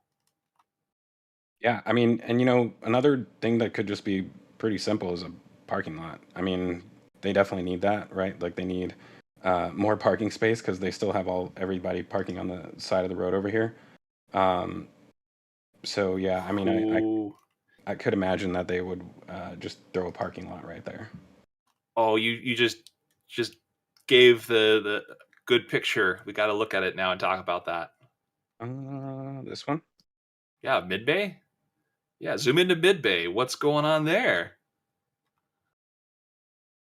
So we've got the ring underneath, that one ring that on our episode we talked about last week, that it's got the interesting decagon that's inside with basically panels, black panels that look to be flooring. So this is the thing that we're looking for potentially for HLS. So they're looking at the NASA's Human Landing System. So basically it's a services contract where NASA will basically fly the astronauts from lunar orbit to the moon and land them on the moon. They'll do a demonstration mission, and this looks like prototyping for that vehicle. So you've got a manhole that's been enlarged. So the entrance and doorway has increased in size going downwards, but it goes down to that steel ring. It's a single ring. It used to be a double ring. Now it's a single ring. and it's an E-dome on the inside. So E-dome is basically an elliptical dome. I got it wrong on the note, so correction on that. I've heard engineering dome, but elliptical dome is the more understood answer of what that actually means. But it's a shorter dome. It's about 1 meter shorter than a regular dome, just the common ones they have in the yard. It's pretty much like based off the measurements, exactly 1 meter shorter. This entire system seems to be their direction of going for testing out and prototyping. So this is ship 22's nose cone. The thing's flaps were removed. So structurally, it's a little bit different than it should be. But now with the flaps removed, it's closer to HLS. There's a lot of interesting things. So if you remember that old white nose cone that was just sitting around, it was using a 5-ring barrel section that had blown over the wind. It was scrap. This is very similar to that. I wouldn't be surprised if they painted this thing white just to give it the appearance of HLS. And this would basically be for demonstrating to NASA and everybody else, like, this is what our concept of this internals of the vehicle will look like. And they will potentially put in some other floors or who knows what else inside the nose cone. But this is shaping up to be very interesting. Yeah, I mean, I'm kind of wondering. I mean, from what we saw, the concepts of this, weren't a lot of people expecting this to be on the bottom near the forward dome of the ship, like. So if you flip the cone or the barrel section over, and that's something we don't know if they've done. We've seen it that it had a tarp over it, and it was very clear that the decagon was underneath the tarp, but we weren't sure if the dome was faced round side up or round side down. But if you think about it, the inside should be a pressure vessel. So this is where you keep your atmosphere. So your crew is essentially only in the nose cone compartment and just the 1 ring down, basically. And that's where they all basically are at and work and live. And then the rest of it is going to be their payload bay, which will basically be the vacuum of space. It'll be their airlock as well. So you can pressurize that. But you want to be able to have your compartment be pressurized. So it's not exactly 1 bar. It's less than that. You don't need sea level atmosphere in space. I mean, think of, like, you lived in Colorado. I lived in Colorado. Dave lives in Colorado, where we were all in the Mile High area, which, there's a bit of pixelization on that image. So we don't want to move around too much. But yeah, the point is, you pressurize it, but you don't need to have as much materials to keep everything in. But they have used the E-dome as a common standardized part. They're using the E-dome for instance, for inside the tanks. So it's very strong and sturdy. It keeps in the atmosphere in this case. And so if you think about it, it would be like a raindrop shape of the crew area. So this is the current concept that we're working with and looking at. And then just to the bottom left, you can see those pipes. We're pretty sure these are the GSE guys. So the grounds fabrications building is no longer being used. We'll get to that in just a bit here, but the pipes themselves are very interesting because it's the first one Dave said, what did you call it? It looked like a flute. Yeah. But that's interesting. It's very much the same kind of stuff that they work on, but they're doing it at mid-bay. And there's some pretty good reasons why. We'll be moving that direction here in a bit, but just put a note on that one. That's the GSE guys are sitting over here. Why? And there's another SPMT up the top, right? Oh, or is that a trailer? That's a trailer. Oh, okay. And a fire truck? No, this is one of the aerial work platforms. Oh, wow. Windmill lift. It's red though. That's cool. Yeah, and speaking of aerial work platforms, while we're in this area, let me get a better angle on it because these are kind of cool. So SpaceX has, I think it was about the last week or two, received these gigantic scissor lifts. Like, there's 2 of them, and you can tell just how massive these things are. They would believe they would have gotten these. I've looked these up before, or similar ones what the to biggest these. ones were. Yeah, and I think they went for either the biggest ones or closest to the biggest ones that you can get. It is quite interesting. These aren't as wide as the ones that I've seen that are the largest ones, but they don't need the width. They need the height. Yeah, I mean that's pretty crazy. It really blocks off the rest of the entrance, but it's you can actually like put pipes and stuff up here if you needed to get them in up there. So that's, I mean, and just the amount of people you can put on here is way better than what they've been doing. So yeah, pretty awesome to see new stuff showing up at Starbase all the time. I'm wondering if they're gonna have more of those like in the Mega Bay and stuff as well too, but these are the first two that we've seen show up so far. Yeah, it beats the boom lifts, which act like trampolines. So if you're on a boom lift and you have a bit of wind, or you kind of, bump or sit up or stand up or down, it acts like a trampoline. It just kind of goes up and down, and you kind of probably feel seasick if you're not used to it. So These would actually be really good for tile installation because you could. Absolutely. Yeah, so like, because this is still sitting on, I don't know if this is the turntable down here or not, but if it is the turntable, then you can rotate the ship and you can like put all of your stacks of tiles up here. And once it's rotating around, like you can just sit up there and install them. And like Thomas was saying, you're not like bouncing around in the lift. So it's actually taking out the tiles below you. It's a self-fulfilling job at that point. I just replaced the tiles up above, and now I got to replace the tiles 4 feet down. So you just keep going down doing that because the wind is bumping your boom lift directly into the vehicle.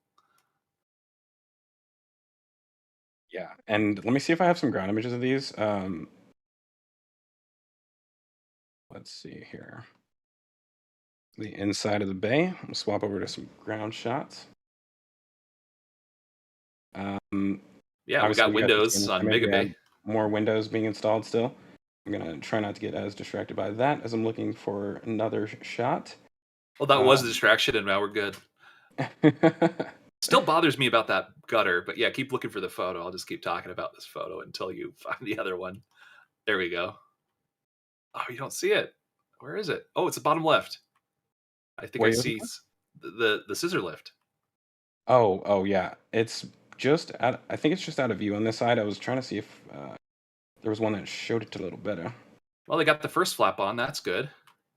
It's almost like the scissor lifts weren't being used when he was out there. They saw him coming.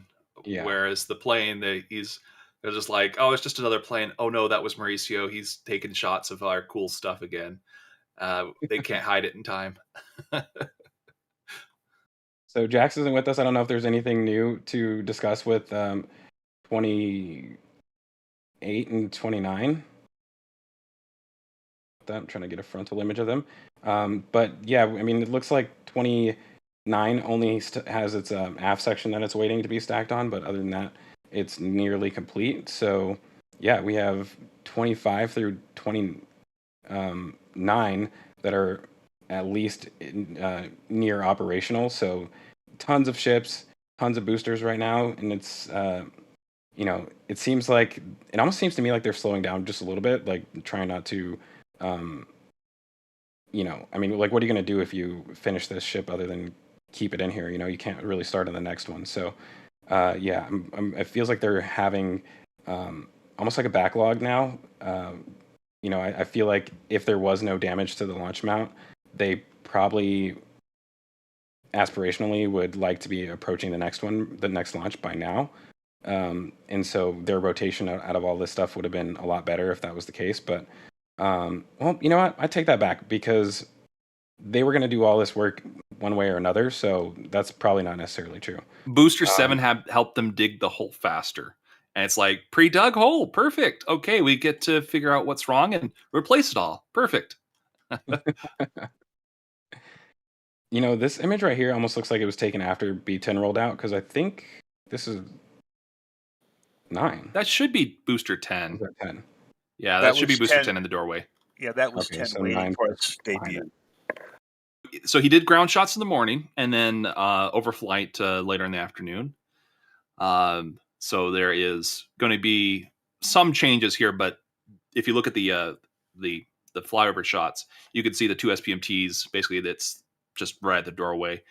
I was kind of thinking Booster 9 would sit there, just sitting around, but Booster 10 is the one who made it out to the rocket garden. And it's funny is like we see little signs of things happening.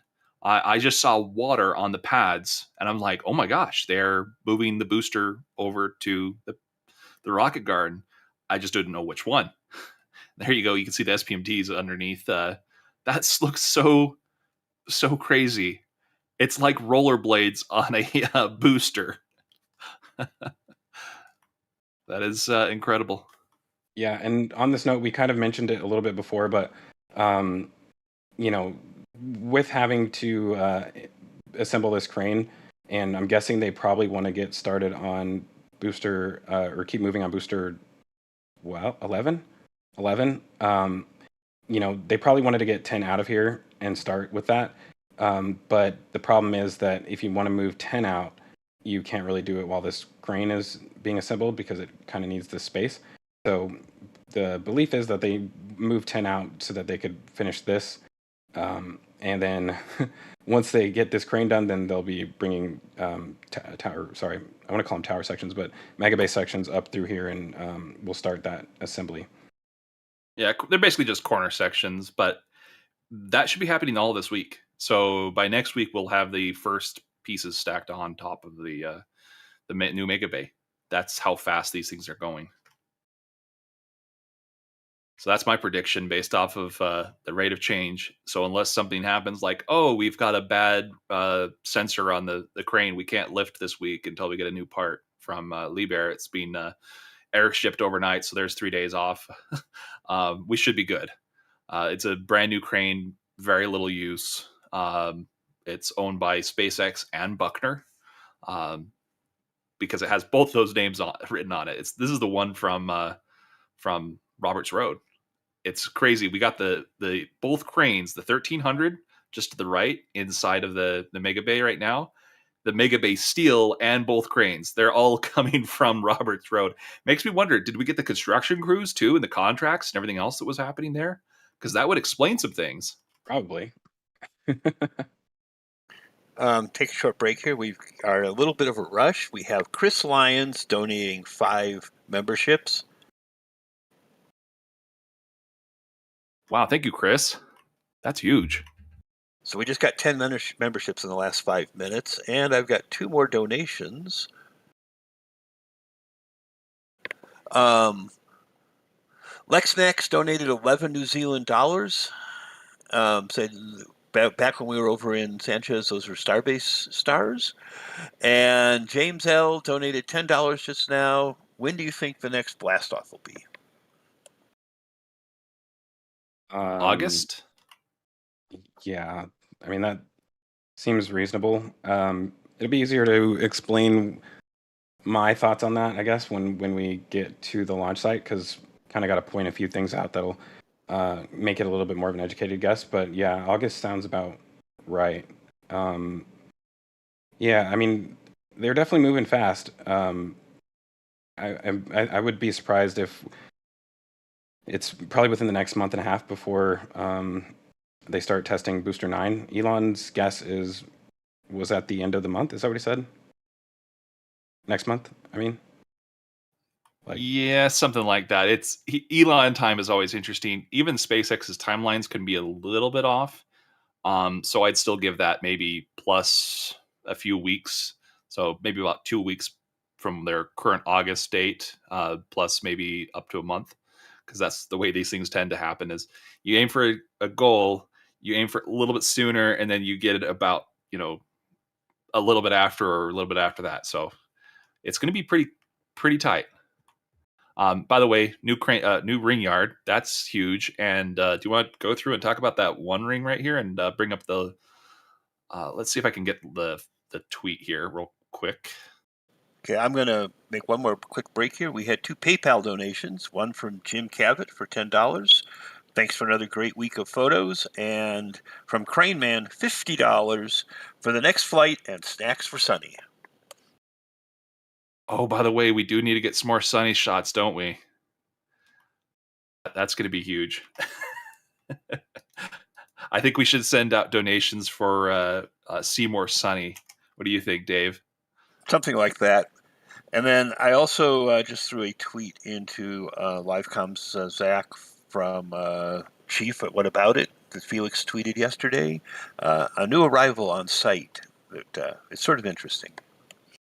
Yeah, we can get to that when I think, get to the integrations part of the site here in a bit. For this ring right now, I do have the tweet. There we go. Look at that. That is spectacular. Yeah, I'm going to open this. Let's see if I can get a bigger image of this. Yeah, so if we zoom in on it a little bit, many of you may have seen this by now, but it looks like they have cutouts on these, and they're pretty. I think there's at least 3 of them right here. So there's one right there, another right here, and another right there. These are pretty interesting. Thomas, what was your first thought on this? I know a lot of people went with Windows. I thought prototyping first off. So, the question of what they're prototyping is a little bit more interesting. So you can see the bottoms and tops are, at least the bottoms especially, are very rounded.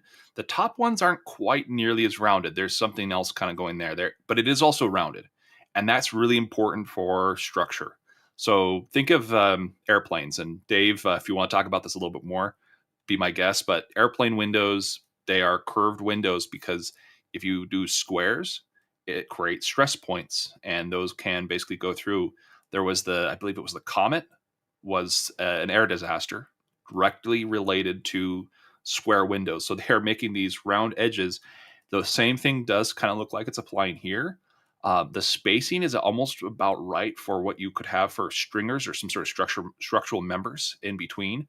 So you can really stiffen that up, and you have a really good number of views. That is kind of interesting, but I don't think it's going to be all 3. There's just something else that's going on around with the cutting, and maybe they're also just testing out their system for pipes. So it's like we can do all these different kinds of holes for pipes. That's another potential thing. We've seen similar type holes back with even with ships 4, 5, 6.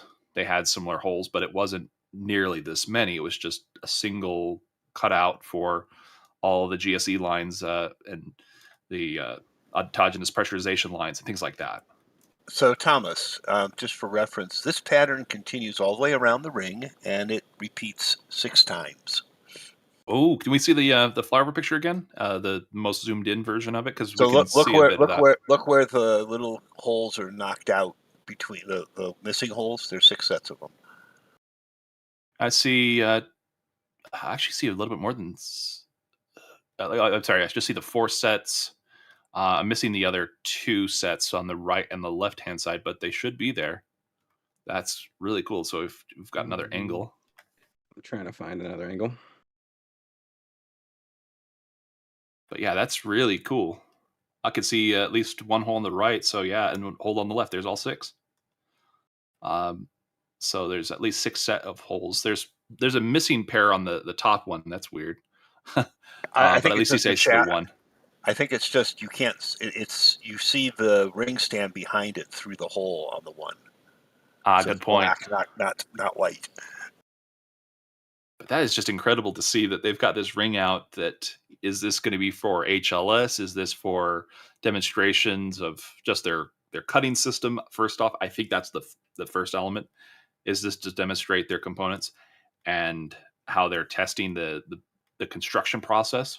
Because they're building this new factory here, and they're going to need to know how to set up some of this machinery and where to set it up. This seems to be part of that process. Well, another idea I think is interesting to consider if this is actually like the skirt section for the aft section of the ship. So like it's a little weird thinking about this way because it would almost imply 6 RVACs. But just considering the possibility of this being an aft skirt and essentially wanting to, like, if you wanted to hot stage the ship for some reason, I don't know why they would want to do that, but if you did want to hot stage the ship, you would need holes in the skirt. And so I wonder if it's a possibility that it could be used for that. I mean, it would be interesting because, you know, the aft section of the ship does require a good amount of reinforcement because it is essentially the inner stage. So yeah, I would be interested to see how they would structurally support something like that if they did it. But just another interesting idea to throw that out there. Yeah, so the one thing that's really useful about the structure of the current base of all the ships is that the wall itself, the material, it acts as reinforcement so that you don't rotate or twist. This would allow for twisting action if you go through and cut it out, and this was at the base of the ship. You would have to go through, and if those arches, basically you would have to have additional stiffeners to help basically spread that load around and prevent the twisting a little bit, but it's not going to stop it completely. So in the center, you still have some issues with that action, like the twisting, where it'd want to twist left or right from the center top to about the diagonal to the center of the the quarter of the left or the quarter of the right from the top center. There's that kind of twisting motion it might want to do there as well, especially if you're talking about the ship itself. So you'd have to basically this is not pressurized. It's open air. It's very interesting. You've got a lot of elements at play. It's an interesting idea. I like it in some sense, but at the other sense, it's like structurally, it's hard to kind of get your mind around it. But they could do it. They can do pretty much anything here. One other thing to consider, I guess, you know, if based on the way that we're kind of saying that the nose cone section here, and sorry this gets blurry, but I'm using thumbnails on the bottom instead of scrolling through the images. So with you know, if you would think that if this was the crew compartment up front and that everything else is like cargo related or something like that, that your windows would be up here. But this is, I mean, if this is the HLS prototype, then I would expect that piece to be around the nose cone area. Yeah, it's very strange, honestly, because we're dealing with a lot of different parts. So bottom right corner of your screen right now, there is the first prototype or Pathfinder with 20 holes and additional elements going vertically that they use mild steel. It's that weird ring that's got the mild steel rust surface there. So that seems to be one of the pieces that was in mid-bay a while back. That they brought it back out, and we were like, what did they do with it? And didn't look like they really did much. And it just probably went back into one of the tents here because we can't find it now, but there's this one. This also is something we believe is part of the HLS system. So maybe it goes right below this point and would be part of the thruster system to basically, well, not the thruster, it would be the system to slow down the vehicle. So there's a lot of elements at play. So this should go below everything else, but it's also got some weird, interesting elements that imply a twisting or torque motion. So like you could push it left and right, up and or forward and back, basically the X and Y directions, and maybe even rotate it. There's just really interesting elements that go with this that also seems to be HLS because it's got about 20 holes for HLS for these retro thrusters. So you can't use the main engines. They'll just dig a giant crater. Booster 7 showed us that. This one, it shows us that they're possibly using a system where they're coming out of the top of this skirt or the ring barrel section. So there might be the what do you call that? The airlock and all of the elevator systems and everything else around this location, or maybe this is just at the very bottom of the that barrel section, and it might be just above the methane header tank. So that might be the ring that goes there. So there's a lot of HLS stuff at play, including those windows idea. It doesn't quite fit with everything else here because obviously you've got a nose cone that you'd have to cut holes for that for the windows if that's going to be the crew access area. I'm going to laugh if this has nothing to do with HLS at all.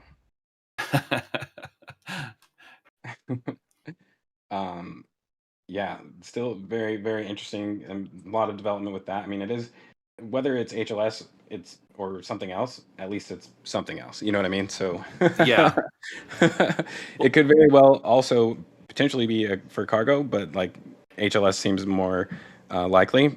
But yeah, it'll be interesting to see if it's just something completely unrelated to what we're thinking. But yeah, I mean, overall, a lot of development on that front. Really quickly before we continue, if you guys want to do me a favor and hit that like button, we try not to ask too many times during the show, but we also do appreciate you guys helping us out in that regard. So thank you to everybody else who has already done that. And also thank you again to everybody who's donated during the show. We always really appreciate that, especially when it allows for Mauricio to get up there and do these flyovers continually every week, and at times where it's necessary to do 2 times a week, like last week. So like I said, thank you to everybody for that.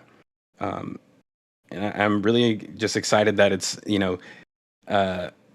so much happening during these flyovers that we're able to actually have something to really talk about for 3 hours. So shout out to Mauricio for getting out there every week and doing that for us. But with that, let's continue on. And I don't know if there's anything else in the ring yard that we wanted to discuss, Thomas, or if we should move over to Star Factory. I've got a quickie from Diop Creeper from Rover One Cam. They've already put 3 more boom sections on the 11,000 since today started. So I suspect we'll have an 11,000 by Monday or Tuesday. Yeah, I mean the Buckner guys tend to move pretty quick, so that would not be all that surprising. Now that we have Booster 10 out here, they're probably been working all day and may have it up before the weekend's over. So 2 blacks and 1 red have been installed as of 20 minutes ago. Awesome. Well, thank you for that update. We appreciate it. I guess let's go ahead and move over to the Star Factory, unless you have any last things you want to mention, Thomas. I don't know. I would say that a lot of pieces are coming together, and it's really fun to watch that happen, especially the mystery structures of like, what does this go to? How does this work? We're making diagrams and trying to understand the puzzle pieces without the whole puzzle. So I'm excited to see where all that goes. And that's it for the build site the ring yard in this section of the build site. So yeah, let's move on. All right, Star Factory time. First of all, we got some major deconstruction work going on over here. So yeah, we're expecting to see all this progress on the Star Factory, and also with the disassembly of these buildings. And as you can tell from this aerial shot, they're moving pretty quick with disassembling this building. So obviously everything's out of the inside of it already, and they're just straight up demolishing it. So yeah, this is the old production building that they used to use for Starship pipes and all of the booster piping and everything else. Just the small stuff. But it was still production building, and now that's going away. Yeah, I'm interested to know like what they're doing without this right now. Like if they've moved all of this to another building, or if they've like stocked ahead. Probably the tents, because one thing we've seen is there's materials in the tents that were pulled out. We've got rack carts and that are A-frame carts for tooling and supplies and all sorts of stuff. They've just gone to Sanchez and just roaming about like they're just junk material. We don't use them as often as we need to, and they're just taking up floor space. So I think a lot of that's happening there. But then we are also seeing, as I mentioned, mid-bay, the GSA guys are over there. And if you want to look over at the grounds fabrication building, there's some major moves going on right there as well. So if you look at that part right here, they're just removing material left and right off this building. The panels actually look pretty good for just pulling it apart, but for the most part, this building is just going away very quickly. And the answer is that they've basically pushed everybody out. There's very little left that needs to be moved out of there. So if you kind of zoom back out again, you can see. Give me one second. I was going to grab the ground shot of that if I have one. Yeah, this is a very fast progress deconstruction for a lot of this. So this is later on in the day when Mauricio did the flyover. And then earlier in the day, hopefully you can grab the ground shot of this, because I think he grabbed some video or at least a picture of it. Oh, wow. That looks so naked now without all the stuff in front of it. Wow. Yeah. That's funny. Usually there's like an orbital launch mount or something right there. There's nothing. Wow. Well, it's also the first we've seen it in a while without the shipping containers there. Yeah. Oops. Okay, didn't mean to do that. Sorry about that. And I was trying to find the image of the other side of it, but I don't know if there is one. Well, I could just say that the entire factory is going through some changes. So, like, if you call the entire site a factory or a build site, because that's pretty much what it is, massive changes. We could see clearly through this tent. I'm not seeing the systems Manifolds in that, there? the manifolds. There should be massive manifolds that take up a good amount of floor space right there, and I see zilch. As far as manifolds go. So I'm pretty sure those got scrapped. So unless they've decided we're going to push this into the far end of the corner of the building as we're destroying it, which that's weird. I mean, you get everything out so you can basically demolish the building. You don't just leave your good stuff in the building as you tear it down. Well, you know what? You just made me think of something. So as far as ground fabrication building goes, maybe this is actually the new ground fab building. They're throwing these guys everywhere. So when we get to a little bit more towards the what I call the integration site, but it's across the from on Highway 4, there is a stack of plates and racks of plates just right along the Highway 4 side, next to the not there, but the tracking station. So yeah, just over to the right, in front of right there. Yeah. So this is all the GSE guy stuff, the ground fabrications, plates, just everything that they have over there is just sitting right along Highway 4. That's their main material supply. So they've been moved and scattered around the entire site. So I wouldn't be surprised if they're using tents at Massey's. I wouldn't be surprised if they're using areas inside of the this area that you're looking at here to do other welding, because I mean they've got this nice open yard full of just a couple of things of wire, and of course the the Raptor lift stand, and it's just they're moving around so quickly. They even have opened up space to the far right, so like there is plenty of room for moving of personnel and basically putting up some tents or whatever they need to for the welders. I like it for the welders when they're inside indoors because it's cooler. They don't have to deal with the terrible heat and humidity at the same time. They just have to deal with some amount of heat and a bunch of humidity. But yeah, this is the end of the grounds fabrication building. It's been very useful so far. But the reason why is Star Factor, and Elon's confirmed that. You sent out a tweet about this. And I've been talking about this for weeks now, that this entire thing is just disappearing. I even wrote a script for labs specifically on this a while back, because this is such a massive move. We were just seeing like little shifts and changes that were like, stuff's disappearing over here. This isn't normal. Something's going on and has to deal with this building. So I've got a little animation for you if you want to pull that up real quick.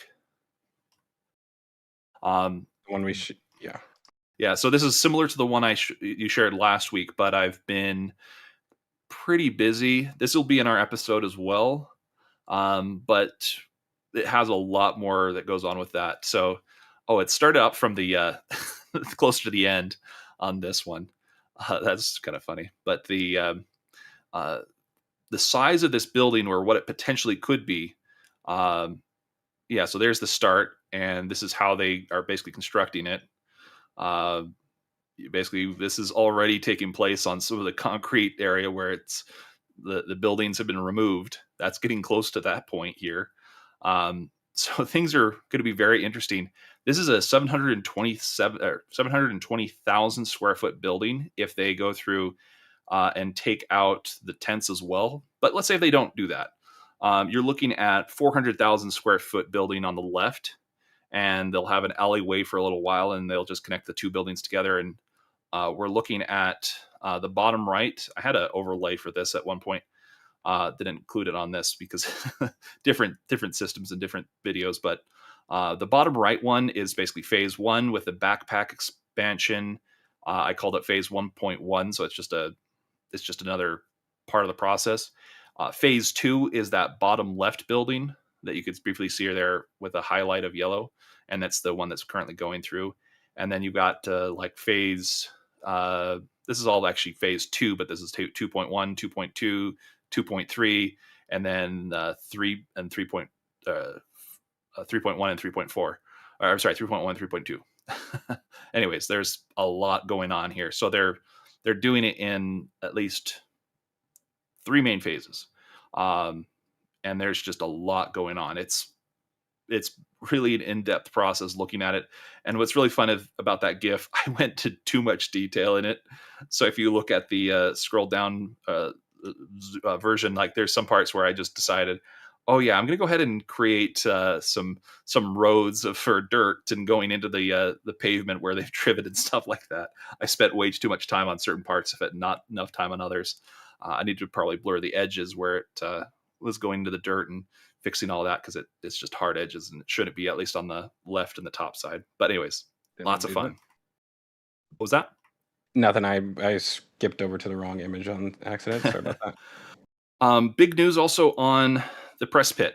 So if you want to zoom in on that guy, they removed the cross lateral pieces that were basically holding the entire thing from potentially caving in or whatever. But at this point, they've got large amounts of concrete as well as the rebar sticking up vertically. So if you get a bit more zoomed in shot here, we can look at that. The press pit is going to be probably for stamped parts. I'm thinking of like stringers or other very common parts. The more common it is, the better. But as long as you get some replacement dies for all of that, those can be very expensive, but it's pretty cheap. It's like we went through, did a run for the stringers. Then we go through and did a run for certain parts and plates and odd small pieces here that are just, we need a lot of them, but that's going to be an interesting process to see, because we have like maybe 3 or 4 different stringer types. This would be perfect for that. And it's going to be some very heavy machinery that will be there. So yeah, you can see the 4 corners that it's going to basically sit on. And it needs a lot of structural rigidity, because this is a big heavy machine that's going to be probably moving up and down to just stamp out parts. That's typically what you'd use for a press pit like this. We haven't seen the machine yet, but that'll be really exciting when we do. And by the way, they've got more concrete. So the funny thing is, my little GIF that I played earlier, it's going along pretty well with the predictions on the timing of the concrete. We only had 1 thing of concrete in when I made that, and that was the next section that I did up to the left. I actually filled it in a bit more than they've done here, but it's pretty close on the predictions.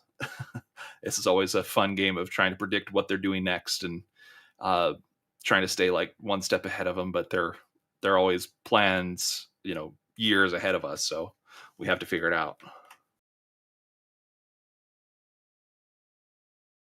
All right. Did we have any more questions that we wanted to touch on this area? Oh, we got a couple things going on. We have 3 different donations of 5 memberships. One from Chris Lyons, one from 55 Chevy Guy Steve, and one from John Dopker. So we've now had 30 donations, I think, maybe 35. We also have a bunch of donations, and those are in order. Pete 2, $10 for the RGV fuel train Cessna. You guys rock. We lost there, Dave. So $10 for Cranky Old Man for fuel plain rental and sunny snacks. RGV rocks. Jock donated 11 euros. Hopping on the train. Rocket Profit $10. Choo choo for fuel. Yazada another $10. James Wilson $10. Chugga chugga. RGV runs on likes as well. Hit the like. And Philip Vinson, $10. I don't always donate, but when I do, it's to the most informative Starbase live stream out there. Excellent work. Always exciting to watch. And John Dopker has another $10. Agreed, the most detailed and reliable sources for Starbase news. Hey, well, we appreciate all of your sentiments, and thank you all for being with us every week. It's really awesome being able to go through and share all the updates of Starbase with you all. So thanks again to everybody who donated and everybody who hit the like button for us. Really appreciate all of you. And I think we had some questions as well too, Dave. I've got a couple. Hang on one second. Questions from Jeff S. Jones. Question for Zach. Thoughts on noise cancellation and stealth tech to deflect reduced sound in the forces of launch? Well, we want to talk about that here or wait till we get over to the launch site? Sure. I don't know how to approach that one other than, I mean, with the water suppression system or the water cooled plates, that's going to have its own, vibration canceling effect, right? But I think they're talking about active sound cancellation, and I don't really know what to say about that. I'm not the one to do like all of the theoretical stuff. I really like to stick to explaining what already exists. I think there's a lot of people who like to do the theoretical stuff. I'm not really. To me, there's too much actually happening to get into theoretical things, so I'm not the best person to ask those questions to. And then a question from Crane Man. Do you think the SPMT config should be the same, maybe longer, to transport the Mega Bay corner sections to the 11,000? Let's head over to the Sanchez site and look at those. So, I mean, these sections are not. I mean, they're large, but I imagine they probably may do this with just one or two one SPMT on each one, because I don't think you could fit two side by side underneath this, and the path that they have to take to get there is kind of narrow. So, unless they can put two side by side, which wouldn't really make a whole lot of sense, I'm pretty sure that they'll just come underneath it with one and then roll down this way. And if anything, may shorten it a little bit, because the ones that they use for the boosters are rather long. But yeah, I mean, if you don't want to make it unnecessarily longer, it's going to be difficult to make the turns that you got to make. So yeah, I think they can get two side by side, but I agree they're probably just going to be 8-axle or something like that.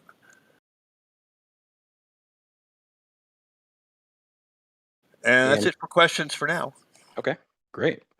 Well, I guess let's head back over to this area. And I don't know if you had anything else you wanted to mention on this side, Thomas?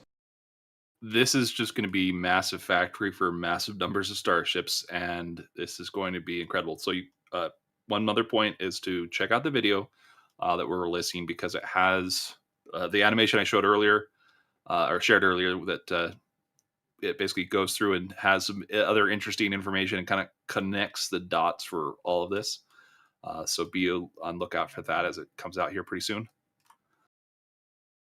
And yeah, I think that's about it. There's just a ton of stuff going on, but it's all basically related to Star Factory construction. Well, I guess there's one quickie. Low Bay going bye-bye. Yeah, it's going bye-bye, but it's also being used. They just used it the other night, which is funny. There's only two pieces left in Low Bay that are really useful, but they're just, you put it on a crane as far as, let's say, a load spreader, or there was another piece. I can't remember what it is now, but that was it. That was all that was in Low Bay, and they pulled both of them out, and then they used it again real quick. It's just a nice windbreak. But yeah, all those buildings, the Low Bay, that white building that's being destroyed, those offices. Oh, yeah, by the way, those offices, we mentioned in the video as well, but they are being replaced. So that's another one that you can check out. But yeah, there's so much movement, and there's only one thing that's still kind of that, like, I call it the nail house. It's that green piece of grass in the middle of all of this. Yeah, so that one they bought in like 2021. Only thing that was here in 2021 was SpaceX. And it seems like they purchased it specifically to resell it. That's the entire reason for being on that location. But that's about it. Cool. Well, let's move over to the tracking area, the ground tracking station. And then we'll go over to the launch site after that. Sorry, I'm a little all over the place right now. But yeah, I mean, we have seen this area getting kind of cleared up a little bit. All the they're making their way through these wiring spools pretty quickly, but still got a pretty good amount left to do. If we move over to, that's not really the area I wanted. Let's go to this one, see if we can see it better. So from this angle, you can kind of see what they've done with the trench work over here, and it looks like they actually just started another one. I may have a better view of this, but you can see that the trench that they dug, that where they already laid the wiring, is this one right here, and it looks like it's already getting covered up. This may be concrete in there, actually, I think. Yeah, it looks like red dye And- for the yeah. danger dye. Yeah, and so they're Direct already burial. digging a second trench next to it. And they have two more right here, so I think there will be 4 of them in total. Either that or this is the other one that will go across the street to join these two. But I think they've been using a concrete saw right here and cutting out some of this right now as of this morning. Some images from Starship Gazer came in, so yeah, it'll be interesting to see how they do this.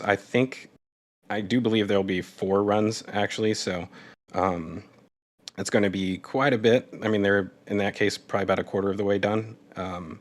But yeah, I mean, that's a lot of conduit. I'm actually surprised that they didn't just, dig one massive trench.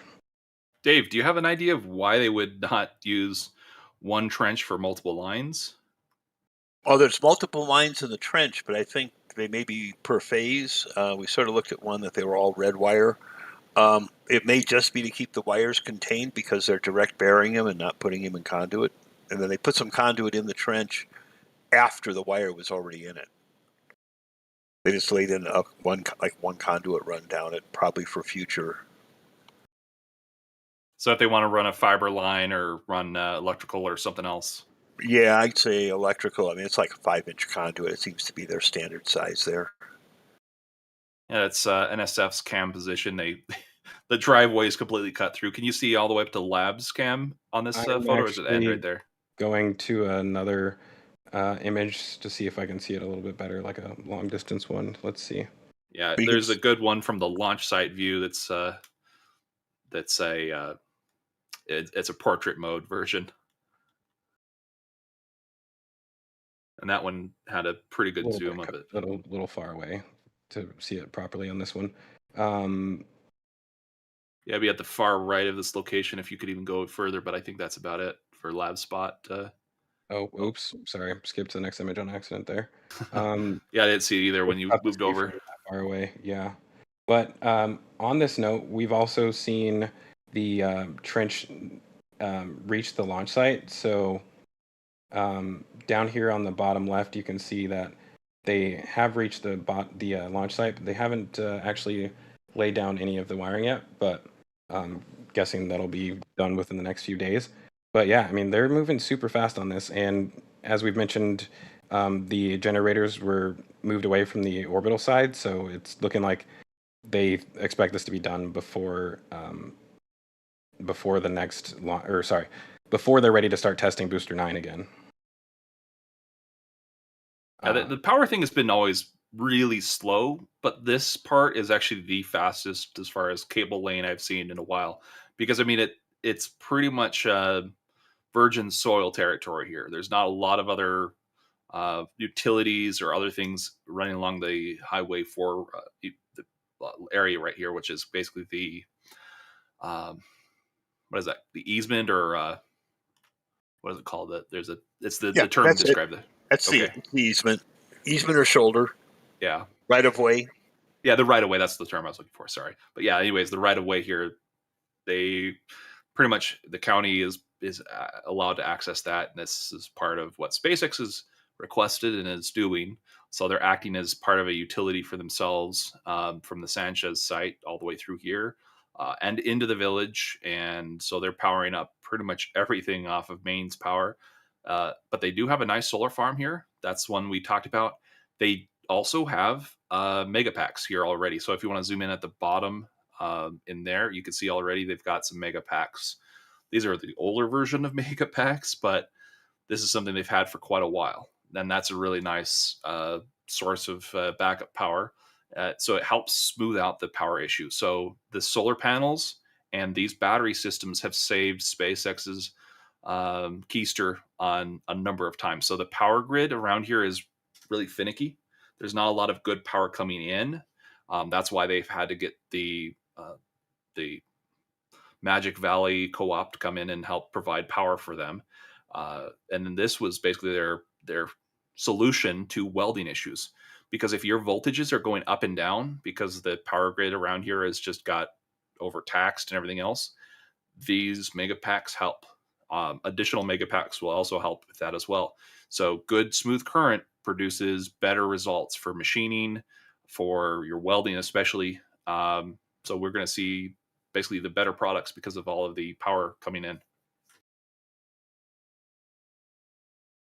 One other big thing to talk about is actually on the far left of this image, if you want to zoom out. They basically have the expansion to the neighborhood. This is just, the housing development. It's expanding quite rapidly and going further south. Looks like they've got another parcel recently because it's a new patch of soil that they've dug out, and it's almost over to San Martin. So that's the road that's going from right to left. And they just need to extend that to the new road right here, and they'll basically be able to build additional housing in this area. So it's a new development. It's rapidly expanding, but this is for the not the contractors, for the SpaceX employees and their families. The contractor's actually up in that top right position. Talked to Maria a little bit ago about that and got the corrections. So we actually should have her on sometime, just because she has a lot of good information about the village and what's going on here. She still has an office up here. Very interesting stories, but it's very exciting to see all of the changes going on in general around here. You can see they've expanding basically the Airstream Park. And according to Maria, it was my understanding that they were no longer building or expanding out on the trailer parks. So this is kind of an unusual one. Unless they plan on building some more residential homes right here, it's kind of confusing. There is a paper road just to the left of this, which they could access as well. So if they were basically homes up against the Airstream Park, so they've got this paper road that goes up and down, and then there's another one just to the right, parallel to it, which is basically called John Street, at least on paper. You talking about this one? No, I'm talking about up above. If you scroll up a little bit more, this one right here. So that's John Street, and it should continue going all the way down through. But there seems to be some issues with flood areas or something like that. That's what the silt fencing kind of indicates, that this is a lower lying area, and you can't touch that until you go through and get the EPA permissions or anything else that is basically in construction with a residential area like this. So you have to go through and increase the height of the soil is one of those issues that you have to do, because this is basically a floodplain area. They've already done that with the trailer park up above. So you can see they've raised it up quite a bit in order to avoid flooding, for instance. And that's per code that you have to do a lot of that. And some of these other homes, you can see they've elevated the soil up several feet in order to access, or not access, but get the approvals on the codes. But it's really cool just to see the community is growing, and it is a company town pretty much. There's only a few residents left. There's not much left going on the integration site. That's the big white building, as I basically call this entire area the integration site. But we've got the crane yard with a few SPMTs.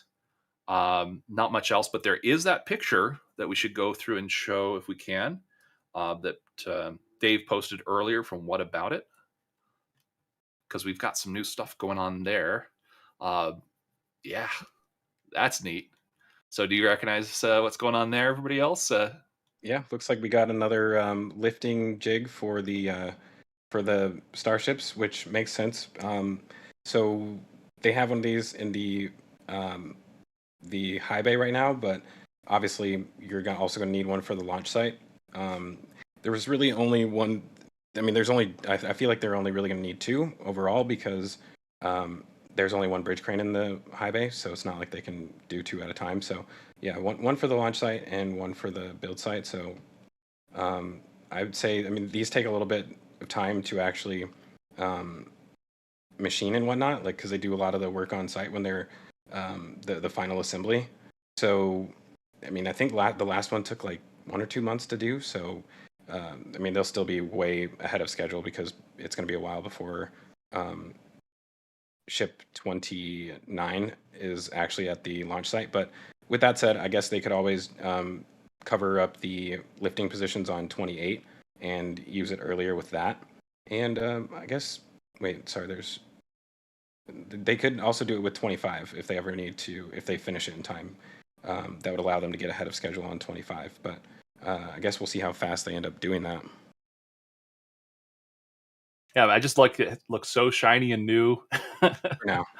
Yeah, for now it is. And then they're going to put on a bunch of rubber and other things to help basically make it be a bumper. So if you run into tiles, you don't destroy everything. The tiles, yes, but the ship, you'll help save it a little bit. All right. Well, let's hop over to the launch site, shall we? Perfect timing. Wow, that was fast. Ready to go on that one. Yeah, so we'll start off at the suborbital site. And let me skip back to this image way over here. Sorry about that. So yeah, we still have ship 25 on site waiting to begin the static fire campaign. So, I mean, that'll probably be a short campaign. There's only 6 engines on there, but we will definitely see a few spin primes and probably 3 and then 6 engine static fire tests. But it looks like they're still doing some work on that right now. So probably at least another week or 2 before we see that. And we also haven't seen any closures posted yet. So that's another thing to consider as well. But they're still doing a lot of prefab over here for the cryotubes that are going to have to go back near the launch mount. And yeah, making good progress on that. I'm guessing they're just adding all these elbows on here and welding the 2 sections together. So yeah, they're moving pretty quick with that. But the other big thing is test stand A is still mostly disassembled, so they're going to have to add a pretty good amount of structure onto here because the QD area on this one is a lot different. They built it up. I can't remember what they did in the actual like cross beams in here or the columns. They added all this electrical stuff in the columns, and there's just a lot not present on this that is on the other one. So and beyond that, this was at the time being used for structural testing for the thrust pucks, and they're converting that over. I mean, I have a feeling they may throw this back under here once they finish this conversion, but it is possible that this will only just be used for static fire tests in the future. But I mean, I think they would have moved this already if they weren't going to use it again. So we'll have to keep our eyes on that one. Beyond that, not much else happening at the suborbital side other than waiting for these power cables to be routed over here to the substation. And I don't know if this is actually the substation, but yeah, that's a control bunker that came in from an oil well site. Right. Well, the little one, but the bigger one is we basically called that the electrical bunker. Because they have so much electrical conduit and other power and control systems going into this one. So this bunker controls all of the suborbital fuel farm. You've got all the raceways going underneath with that top steel plate next to the white generator. It looks like that piece right there. So all of the conduit and wiring basically goes through directly underneath the road from the left side to the right-hand side and connects to every valve and every pump and every system over there. So that's the entire control infrastructure. But they also do have a bit of power going into that building. So that's an interesting part. You could see earlier they had generators controlling it. And I'm just noticing those offices that it's like, oh, they're patching them up and ready to get rid of them. The ones that had the windows blown out on the orbital launch attempt. So they're saying, I guess these aren't the best place to put these because they've already had several of these kind of systems in the past that just go away. So they need more bunker kind of buildings for this site. Long term, it's not a great position. But I see that they've actually moved them out to the bottom of the screen as well. That's interesting. Yeah, I think they're just getting them ready to ship out. So just putting them in an area where they can quickly get underneath them and lift them onto the trailers and whatnot. Yeah, I mean, it'll be interesting to see where those end up. I'm guessing they'll I don't know, like you're saying, I don't think they'll actually replace them, but yeah, I mean, we could also potentially see major changes to the suborbital side, although I'm really not expecting that. I think there is some speculation that they will transition this into something else, but I think that's a few stages away. Like I can't see that happening anytime soon.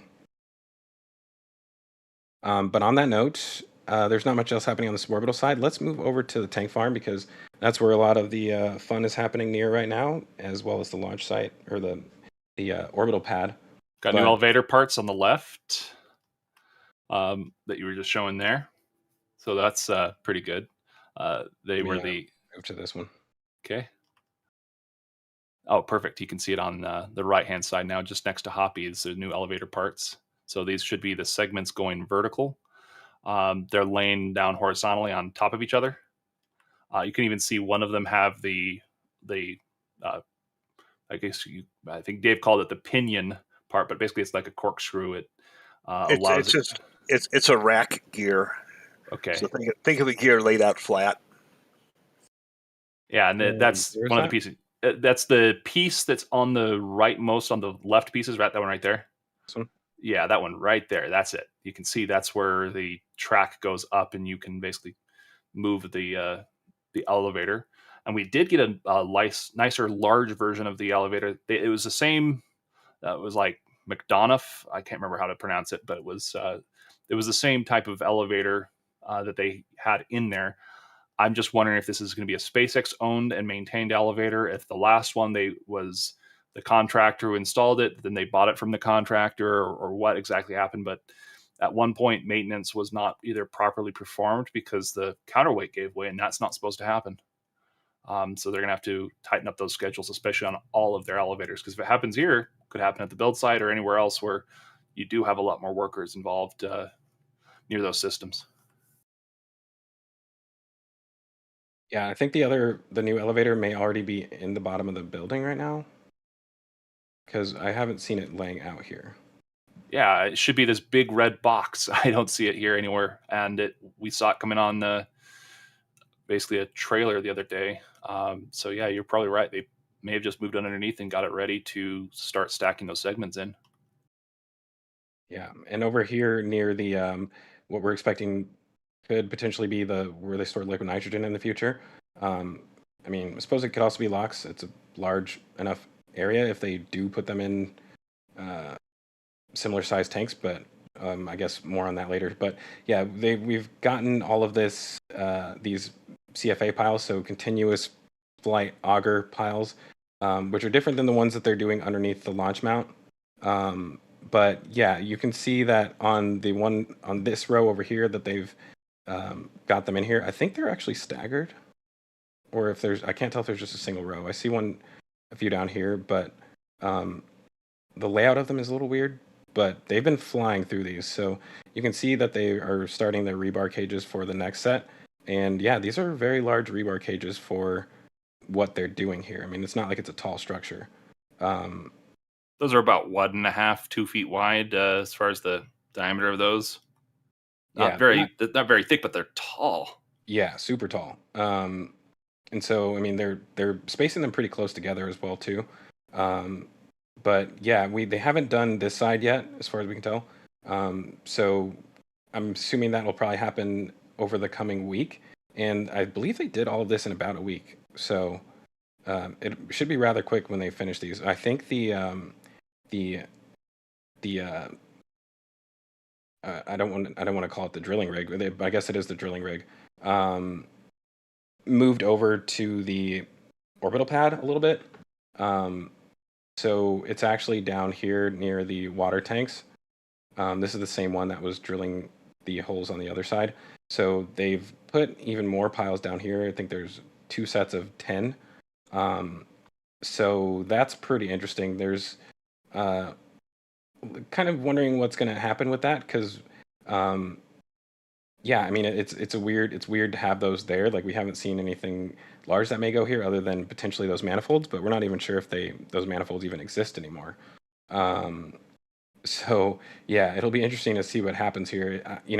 We also have this pipe being constructed down here. It has one, I think three T's fitted on it, and so these are about, well, I guess it's a little bit smaller than this one.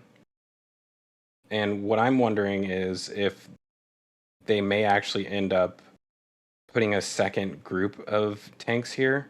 And so you have the larger pipe to feed the larger pipe. And then this one is about the same size as the smaller one. So I'm wondering if there'll be a second set of tanks over here for the other pipes, instead of using that manifold to actually cross over between them. So that'll be interesting to keep our eyes on. And I mean, it would also, to some degree, explain, I mean, it would make sense if they're splitting these between two different groups of tanks, but yeah, it's going to be interesting to see what happens over here over the next week. I feel like we're going to get a lot of new machinery or new equipment in here, potentially, like I said, tanks. Oh, I hope so, because like there's a lot of water needed for the system, even just for the short, let's say 14, 20 seconds of flames that this thing is supposed to see. That's basically before it starts. It's supposed to start the system up slowly, get it running, and then you open up more valves and more pressure, and then you will eventually be full flow, and that's when the rocket's supposed to be taking off. And then you're basically slowly, or just turn it off, or just let it run its course until it's done. It really depends on how they set that system up. But we did have that really cool view of the static fire with the water deluge plates from SpaceX a bit ago. And it seemed like the profiles were very similar. Like you basically start up your static fire and everything else, you basically run it as you would. So the first starts are the biggest issue.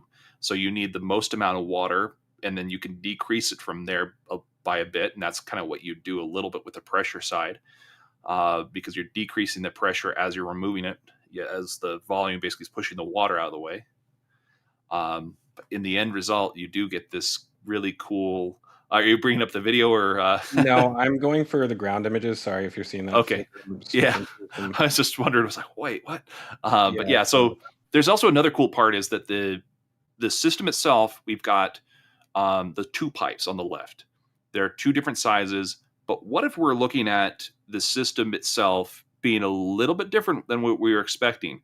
So this is something I'll kind of tease a little bit here, but the video, we will kind of jump into that slightly. But the main point is we might be looking at the larger pipe going to or basically going to two manifolds, while the other is going to the other manifold. So we're looking at a system that's a little bit different from what we were all expecting, based off of just the evidence of what's available on the site.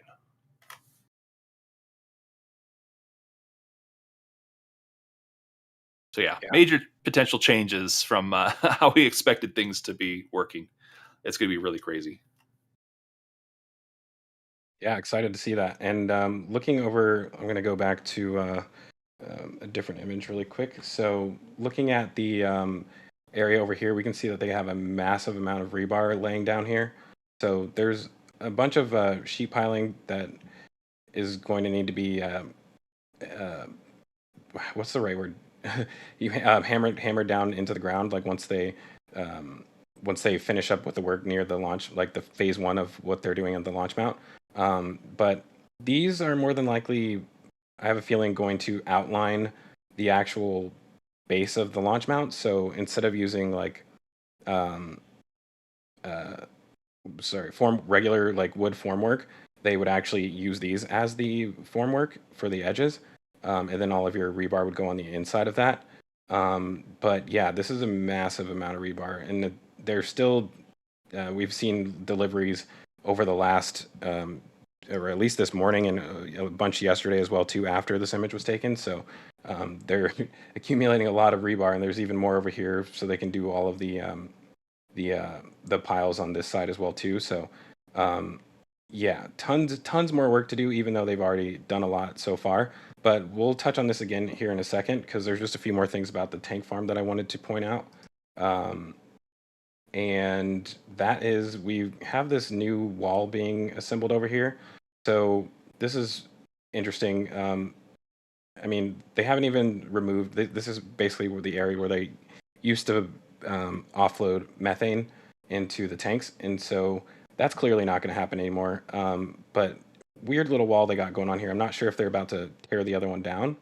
But the other thing about this is, I mean, I don't know if this is the start of some formwork for another base of something, a base for another tank to go here. So if they wanted to add one additional methane tank for some reason and expand their capacity even more. But yeah, interesting little wall going up there. Not really sure what it means, but it also expands down over here, it looks like. So yeah, we got, I mean, this could just be containment to prevent, like, if this was locks over here and hopefully not, but yeah, containment, like if these spilled and this spilled at the same time, that they won't mix together. But I don't know if that would stop that from happening.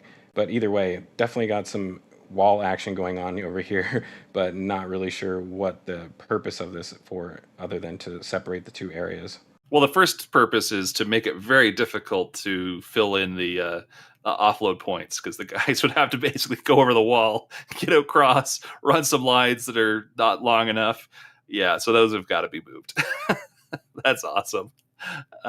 They're making so many massive changes here, and like they will probably get rid of that building to the left, even though they're patching it up right now.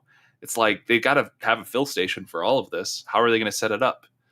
So the black building to the left that they've used as like a storage shed, it's not a shipping container wall. It's a permanent building. No, up into the top left. Oh, this one? Yeah, that one right there. So that one is probably up on the chopping block, even though they're repairing it. They're going to soon go, oh, wait, we actually need to get rid of this so we can do fill stations in this area for methane and for whatever else we're doing.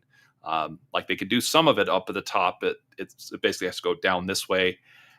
This is their current setup for basically pumping water for the fire extinguisher system, but that's kind of dead. So this whole thing could basically be picked up and moved around as much as they need to, or leave it there and just reroute some lines and where water is coming from going to a bit.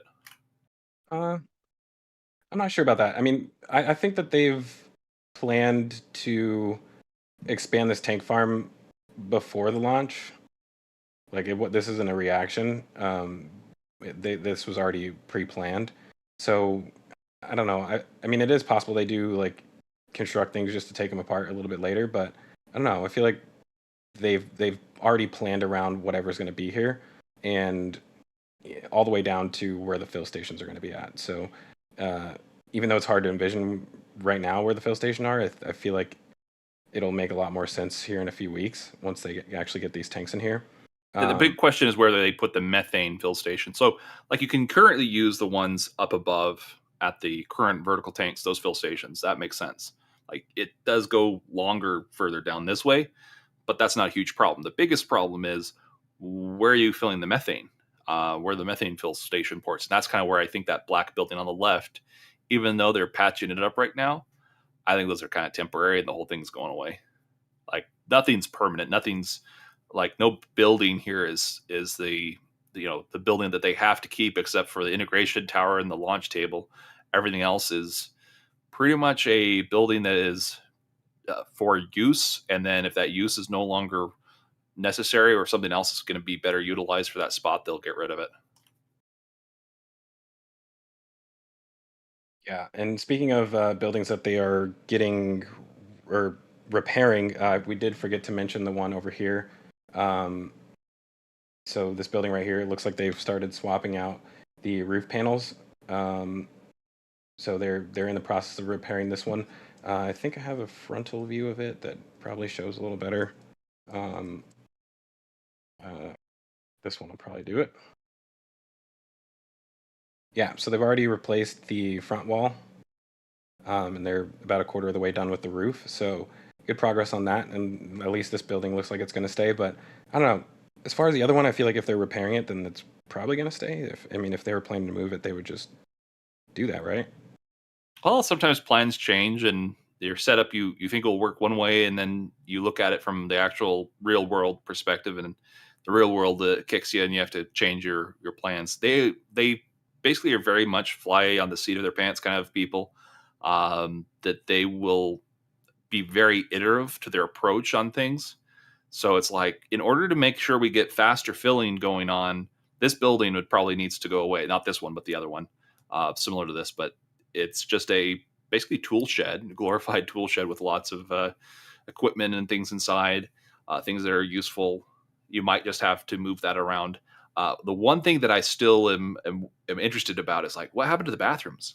Like, they've got rid of the bathrooms, but where do they have restrooms now? Because like, this is a pretty big work site, so you just see just some porta potties around, and that is that it, or do you have more than that they're planning on building? So that one that is just to the right of Hoppy was their bathroom, and that worked fairly well for quite a while, I believe. It's just now you don't have that one. You just have to find the nearest porta potty. They might have some trailer ones around that's air conditioned, and those are pretty nice, but I haven't spotted them. They still might be just sitting around in this photo, or not. Maybe not this one, but other ones around here. Anyways, what else is going on with the fuel farm and everything else here as far as the pipe work? Because things are changing. Somebody was talking about the water tanks themselves. So the water tanks, I haven't seen much with these water tanks. I don't know. Other than, this one seems to be getting worse as far as how it looks from the ground. But yeah, there's definitely some work still happening in here. I think they did swap these out, but they took them off and then put them back on. We discussed that last week. And that's still crazy. Yeah, I guess they're all fine, so they ended up just putting them back on. But other than that, I haven't seen much happening down here. They did finally get rid of that other generator over here, so all 5 of them are now gone. Yeah, you only have that little generator up there, basically doing the control systems for the site at the moment. It's not doing anything else besides that, probably. It's just monitoring what's left of the systems. Yeah, other than that, there's not really much happening at the tank farm. It seems like everything is all happening at the launch pad, which makes sense because that's really where most of the damage is. So I guess we can go ahead and move over to that. But yeah, still, there's a lot of changes going on in the that fuel farm, especially at the old former landing pad. And speaking of changes, that launch mount itself and underneath, we've got like not friction, but the sorry, I can't remember the name of the plates they drive into the ground, the sheet piles. So we've got the sheet piles that were driven around the entire orbital launch mount on the left-hand side. I wasn't able to see where those are, actually. You can see of them a couple at the shadow right there. I think that's where it's at. Right here? Just a little bit on the right, but yeah, just the shadows. It's really the edge of the shadow. You see these kind of sheet pile pieces. It's really weird. Maybe I'll have to get a better view of that. I don't see them at all. I know they put them down there. I watched them do that, but I don't see where they are. Oh, there's a walkway right there. It's really interesting. You have to like zoom in all the photos to just look at the minute detail. Yeah, the shadows were not really participating today, so it's difficult to actually see what was happening under here. And all of the piles that were on the outside are nearly covered, at least on this side. I'm gonna move to the other side back here.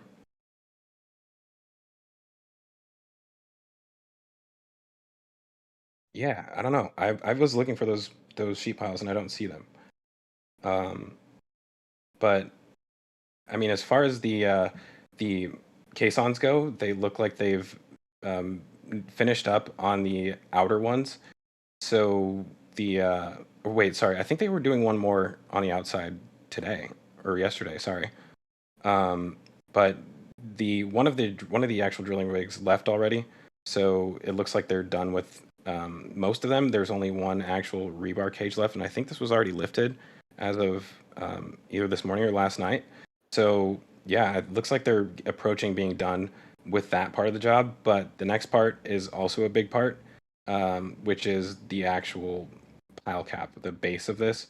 So that's going to be a whole nother job. And I guess there's two steps to that, which is first getting all these sheet piles in there to actually create that perimeter, and then excavating everything, and then laying down all that rebar, then the concrete, and then they can bring in the water system. So I've seen some rumors that they were going to start bringing those water plates in here this coming week, and yeah, I find that hard to believe. It's just no, I don't think they're anywhere near that phase right now. There's a lot of work to do. Yeah, I've got a little video of that. It's Mega Bay a little while back. Then we've shown this before, but it really demonstrates the pile cap stuff that we're talking about, what we would be looking for in the sense of what this kind of looks like. It's kind of interesting because we're talking about just the sheer amount of rebar. In order to build this pile cap, it's going to be like a hexagonal shaped pile cap in some sense. I'm not sure exactly how they'll do it, but they have to do it in the sense that it's a hexagon. So yeah, there's just sheer massive amounts of rebar. So much this guy can, at the top of the video, you can see he's just walking on the stuff.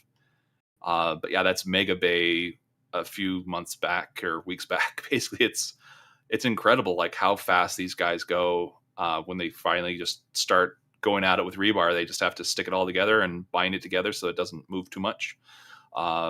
And you get these amazing lattice works of steel that then get filled with concrete. Yeah, this is going to be the next phase is going to be really interesting, and you can see down here that they've cut the tops off of the sleeves that were down there. So that's kind of why it's hard to see some of them, because they've been cut down. But yeah, still seeing two in between each leg, and some of them have one sticking further out. So I don't know if that's just because the pipework is going to come through there, so they're supporting the pipework. But yeah, they're like I said, the next big phase is going to be that excavation, and we've already seen them deliver the machinery that they're going to need to do that, which is a ton of. Got an excavator over here. I think they delivered like 3 or 4 of them this week. Oh, there's another one down there right here. Actually, these might have jackhammers on them. Not sure. Let me. Yeah, they could change those out to buckets or the jackhammer piece. They're changing so much. They're moving around so much concrete, but really looking at the concrete cuts. That's something we should really mention and look at, because it's a sign of either how big things are going to change or just a small element that's going to change. It's hard to determine which at the moment. But if you want to go through and look at the concrete just above to the right, where they've been cutting that. So yeah, just above, between the chopsticks, basically.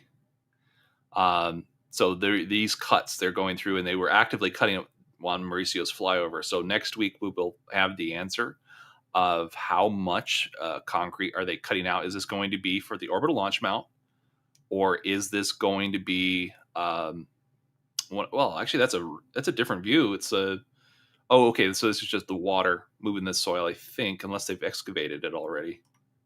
It's hard to tell on that left hand side. Water. Okay, because they're using water as they're cutting this. So yeah, that left hand side just makes it look like dirt. It's crazy, but like, the question is, are they making the pad of concrete this big and just removing all of the concrete up to this point? Because they just had chunks of it ripping up and flying off. So maybe they'll make some changes here as well, so that it's a little bit more deeply embedded as far as the concrete or something, so it doesn't just pick up and flutter if you ever have an issue with that. So yeah, this is going to be really interesting. Or they're just running pipe work. Like, that might be the direction they're going, is they're just going to run some pipe work. They need to run it around all of this, and so they're just making a little channel because there's 2 cuts. That's the weird part. You only needed 1 cut for this originally. 1 cut, and you just destroy all the stuff in the inside, and you're done. But 2 cuts that kind of indicates more like pipe work. So we'll see. Yeah, I feel like these next phases are going to be the fun part, because a lot of this has been hard to really see, like when it's, especially because of the way the tower is all the time and the chopsticks, so it's kind of tough to see what's down there. But once they excavate all this out, it'll be a little bit easier to see what it actually looks like down there.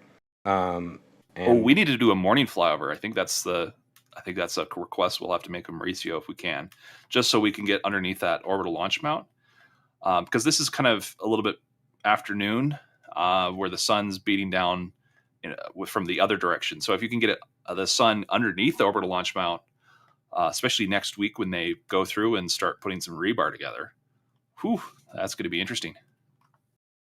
I hope they catch it. I hope he catches it before they start doing that.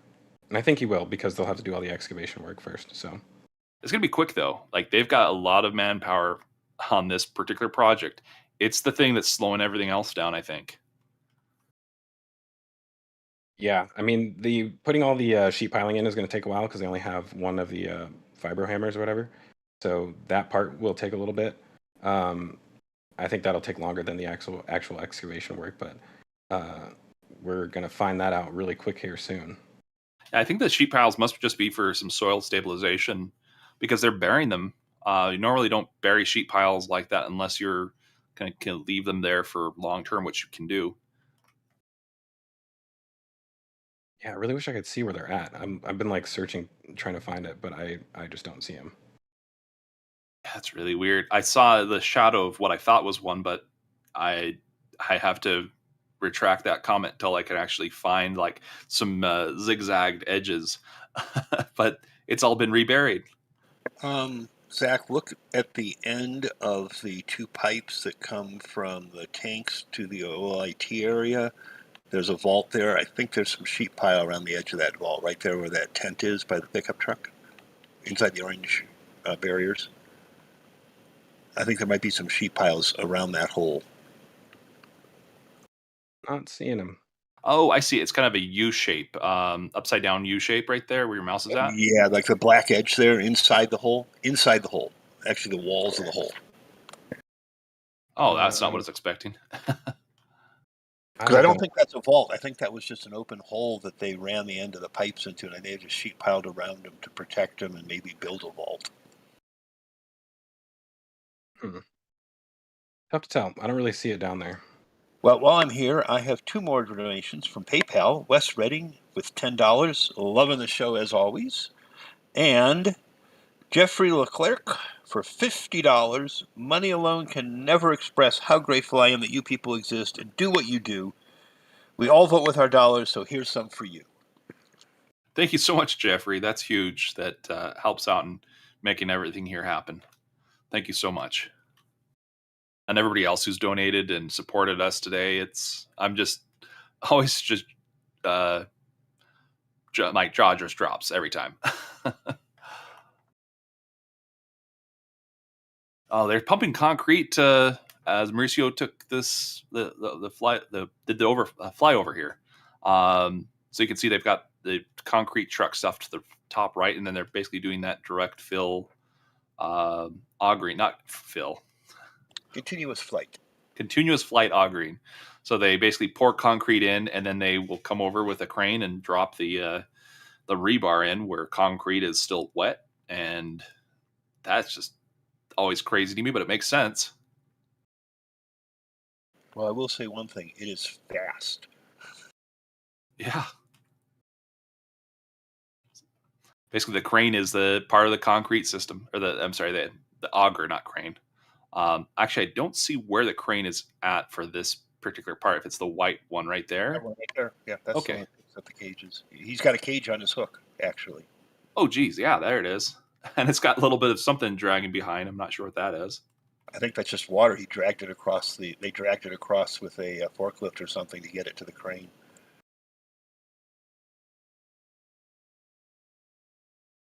Don't they normally use a second crane to get these vertical? Or no? I've been seeing these small ones like this. No, they just let them flex and go up. The big ones I've seen second crane with. And while I'm saying it, guess who Rocket Profit just donated another 5 memberships. I think we're up to close to 50 today. Wow. Let me grab some ground images really quick, because we didn't get a chance to go through those last time. So definitely want to see if we can touch on some of those today. Yeah, so let's look at some of the images of the actual launch mount, see if we can see any other changes that they've done up here. So they've had this scaffolding down here for quite a while, but it doesn't look like they've really done much up here. Like, all of the damaged pipework is still there. And it seems like all the priority has been on the ground. I really, only time I see people down there is when they're trying to access a different area. So, yeah, kind of weird what's happening there. That is very unusual, because you do want to see them up there working on stuff, but I think they're just trying to fight over the floor space. You have to get the foundations in. That's the like literally the foundation of everything they're built off of. So if they don't get that done in time, it really delays everything else. So yes, I see some people like go up there and work on the very top of it, and there'll be a crane coming in to lower some parts, just little things like that, while everything else down below is the major elements. The scaffolding part's kind of unusual, because I would expect that they would have completed all of the scaffolding work, been able to go through and clean up some stuff. Let's say the insulation, remove some of that, replace it with new insulation. But one of the things that they will need to do is test all the pipe work, make sure everything's doesn't have like pinholes or other leaks. So they'll put some pressure behind it, test it all out, verify its functionality, and then we would see, eventually the static fires and everything else that will go along with the system. But they just need to recertify the system, because it's gone through a little bit of a beating. Things have changed. The concrete is the thing that made it worse. And yeah, the flex lines are gone. I'm glad that at least one of those was gone. The lock side of the flex line, it did have a leak on it. I remember watching them go through and flex the line itself when it was under cryogenic temperatures, and it sprung a bit of a leak. So that was ages ago, and they covered it all up. And I was always just worried that the methane side would be able to do the same thing. I'm glad there was nothing that ever happened with it as far as static fires or the launch of the vehicle. But yeah, that was always a concern, that if the methane side is leaking as much as the lock side was, it makes a very combustible environment for sure. It's like a firecracker. Yeah, and it's been a while since we've seen this without the cover on there. And I mean, we haven't seen them taking off the smaller flex hoses yet, but I mean, it doesn't look too bad in here. It doesn't. I mean, it does look a little roasted, but I feel like it could be worse. Yeah, it could have been much worse than what they had happen. I mean, literally a booster falling on top of it would be much worse. But so far, it looks pretty relatively intact. A little bit of corrosion. Flex lines, yeah, they've taken a little bit of scorching from heat and just dust and everything else. But they look like they should be functional.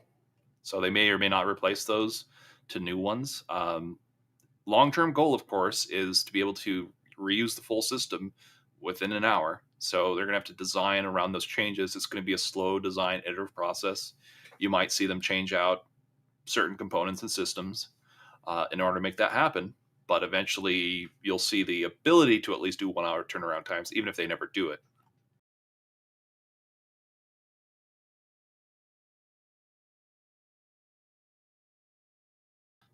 Yeah, there's a lot of stuff we can see back there and everywhere else that's just full of pipe work and bent and mangled pipes, of course, from concrete, especially on that left-hand side. There's a couple of spots I recognize that they still haven't changed anything.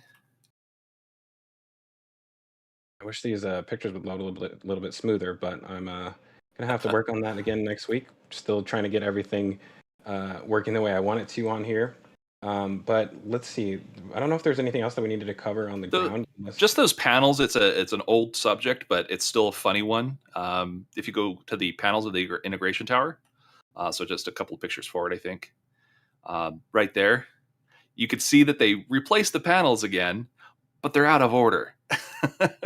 So you've got an interesting, like, they brought them down and checked it, then put them back up just out of order, and a couple of panels missing because they have to replace those ones. They were too badly damaged. But some of the badly damaged panels we've seen just basically cutouts, like a patchwork quilt of cutouts to change out a little section that needed to be changed. Once the GSE guys are basically back up and running full throttle, they'll probably go through and fix more of those things. But it's a last minute change, and then some paint needs to occur as well because, well, corrosion's a thing. Maybe use the white paint on the inside of the engines this time. That stuff is really good. Yeah. Do we have any questions, Dave? I do have a couple questions, actually. From Pete 2.0. How do we think the BART service platform will get under the OLM now? I think it should be the same. Yeah. It might be a little bit higher up or something, but it should be the same. And 55 Chevy guy, any signs of a additional water tank? So go ahead. Sorry. No, not yet. I mean, we're still, I guess, expecting that they're going to continue to use and sorry, this is skipping, continue to use the 2 water tanks that they have. So I don't know if he's referring to the ones at the actual tank farm. But no, we haven't seen anything yet over here. And then I guess the only other area where they may build one, they are not. So near this site right here, the actual square, oops, I don't think we can see it from this image. Like this square that's over here, I guess that would be the only other place where we may expect something like that. But no groundwork over there, so.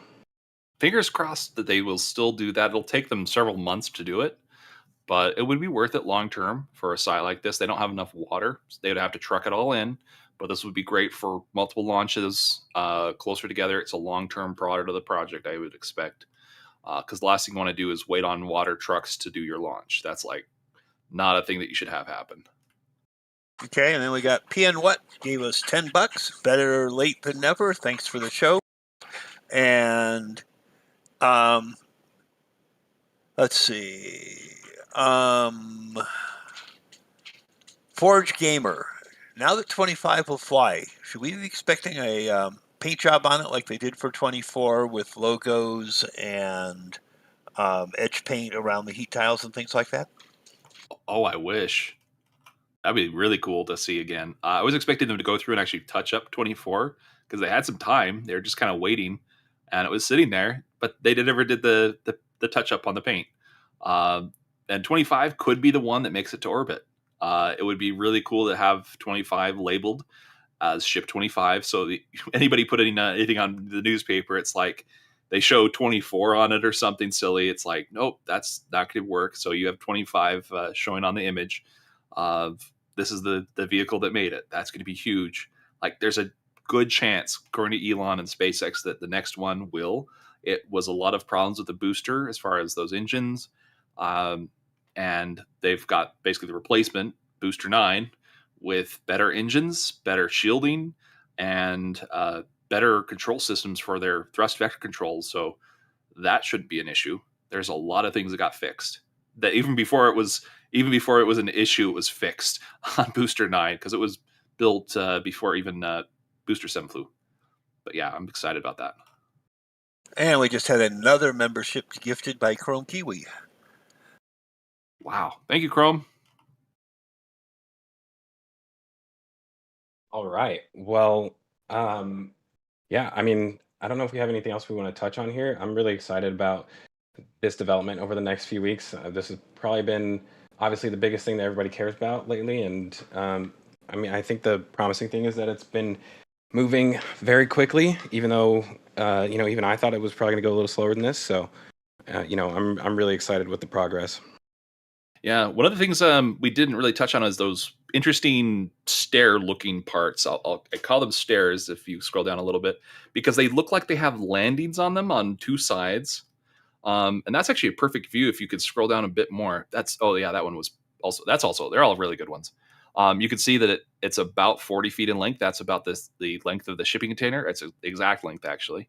I love standards. But the really cool part is looking at like the landings themselves on the left, and then on the right hand side, it goes back and forth. So if you go from the top left, it goes down to the right and to the left and to the right again, kind of zigzags. It looks a lot like stairs and landings. This is much better for climbing up for the second level of, let's say, the integration tower. I think that would be a great place to put these, and it would be on the backside. But the weird thing is, it's like they don't have bracketry there, and the legs are all wrong. You have to extend the legs and do all sorts of things if you're going to put it there. And the other problem is you've got like wiring and all sorts of other stuff just sitting there. So it really doesn't quite match what the expectation would be if you're going to put this as part of the integration tower. Right now, the elevator system is out, so this would be a great system to just go up the stairs real quick to get something done, instead of waiting for the elevator that's at the top of the integration tower. But yeah, that's probably one of the other things I just wanted to point out. It's going to be amazing, though, is seeing this vehicle launch again here within a few months. So August, it's coming up pretty quick. Or what, like 3 months away. So we're moving very quickly to that direction. I think maybe closer to the end of August or in September is when they'll probably fly again, just because there's always delays for something or another, but that's still really quick for the changes that they're making.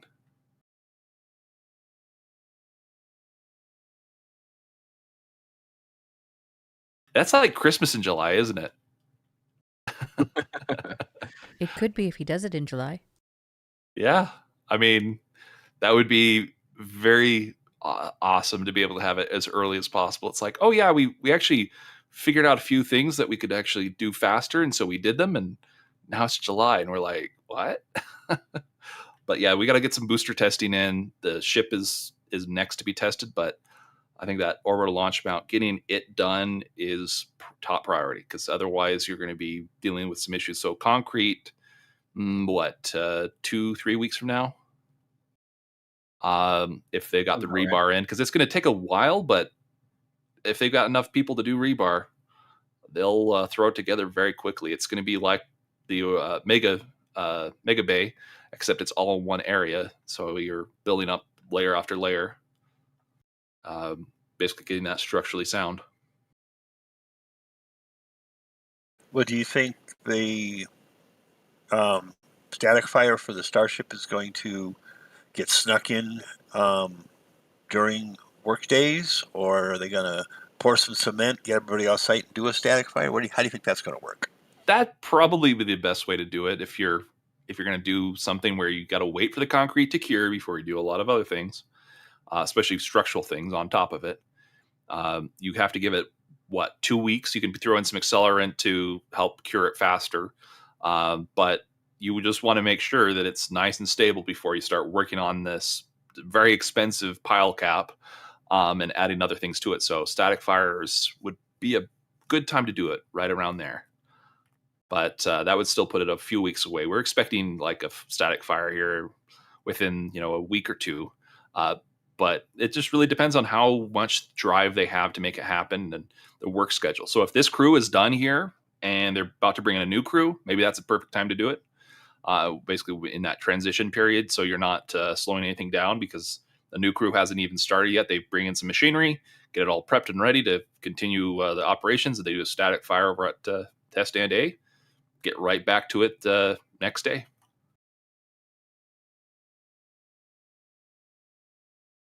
Well, we're at the top of the hour. So do we have any final questions or donations we want to go through here before we wrap things up? Well, what we were just talking about, Jeff F. Jones asks, how long does it take concrete to cure? I don't have Philly Kid here. I know he's listening. But from what he's told me, it's 1 week to 80% strength and 1 month to 90-something. So the Elon answer is also a good one, which is basically kind of in between. 2 weeks.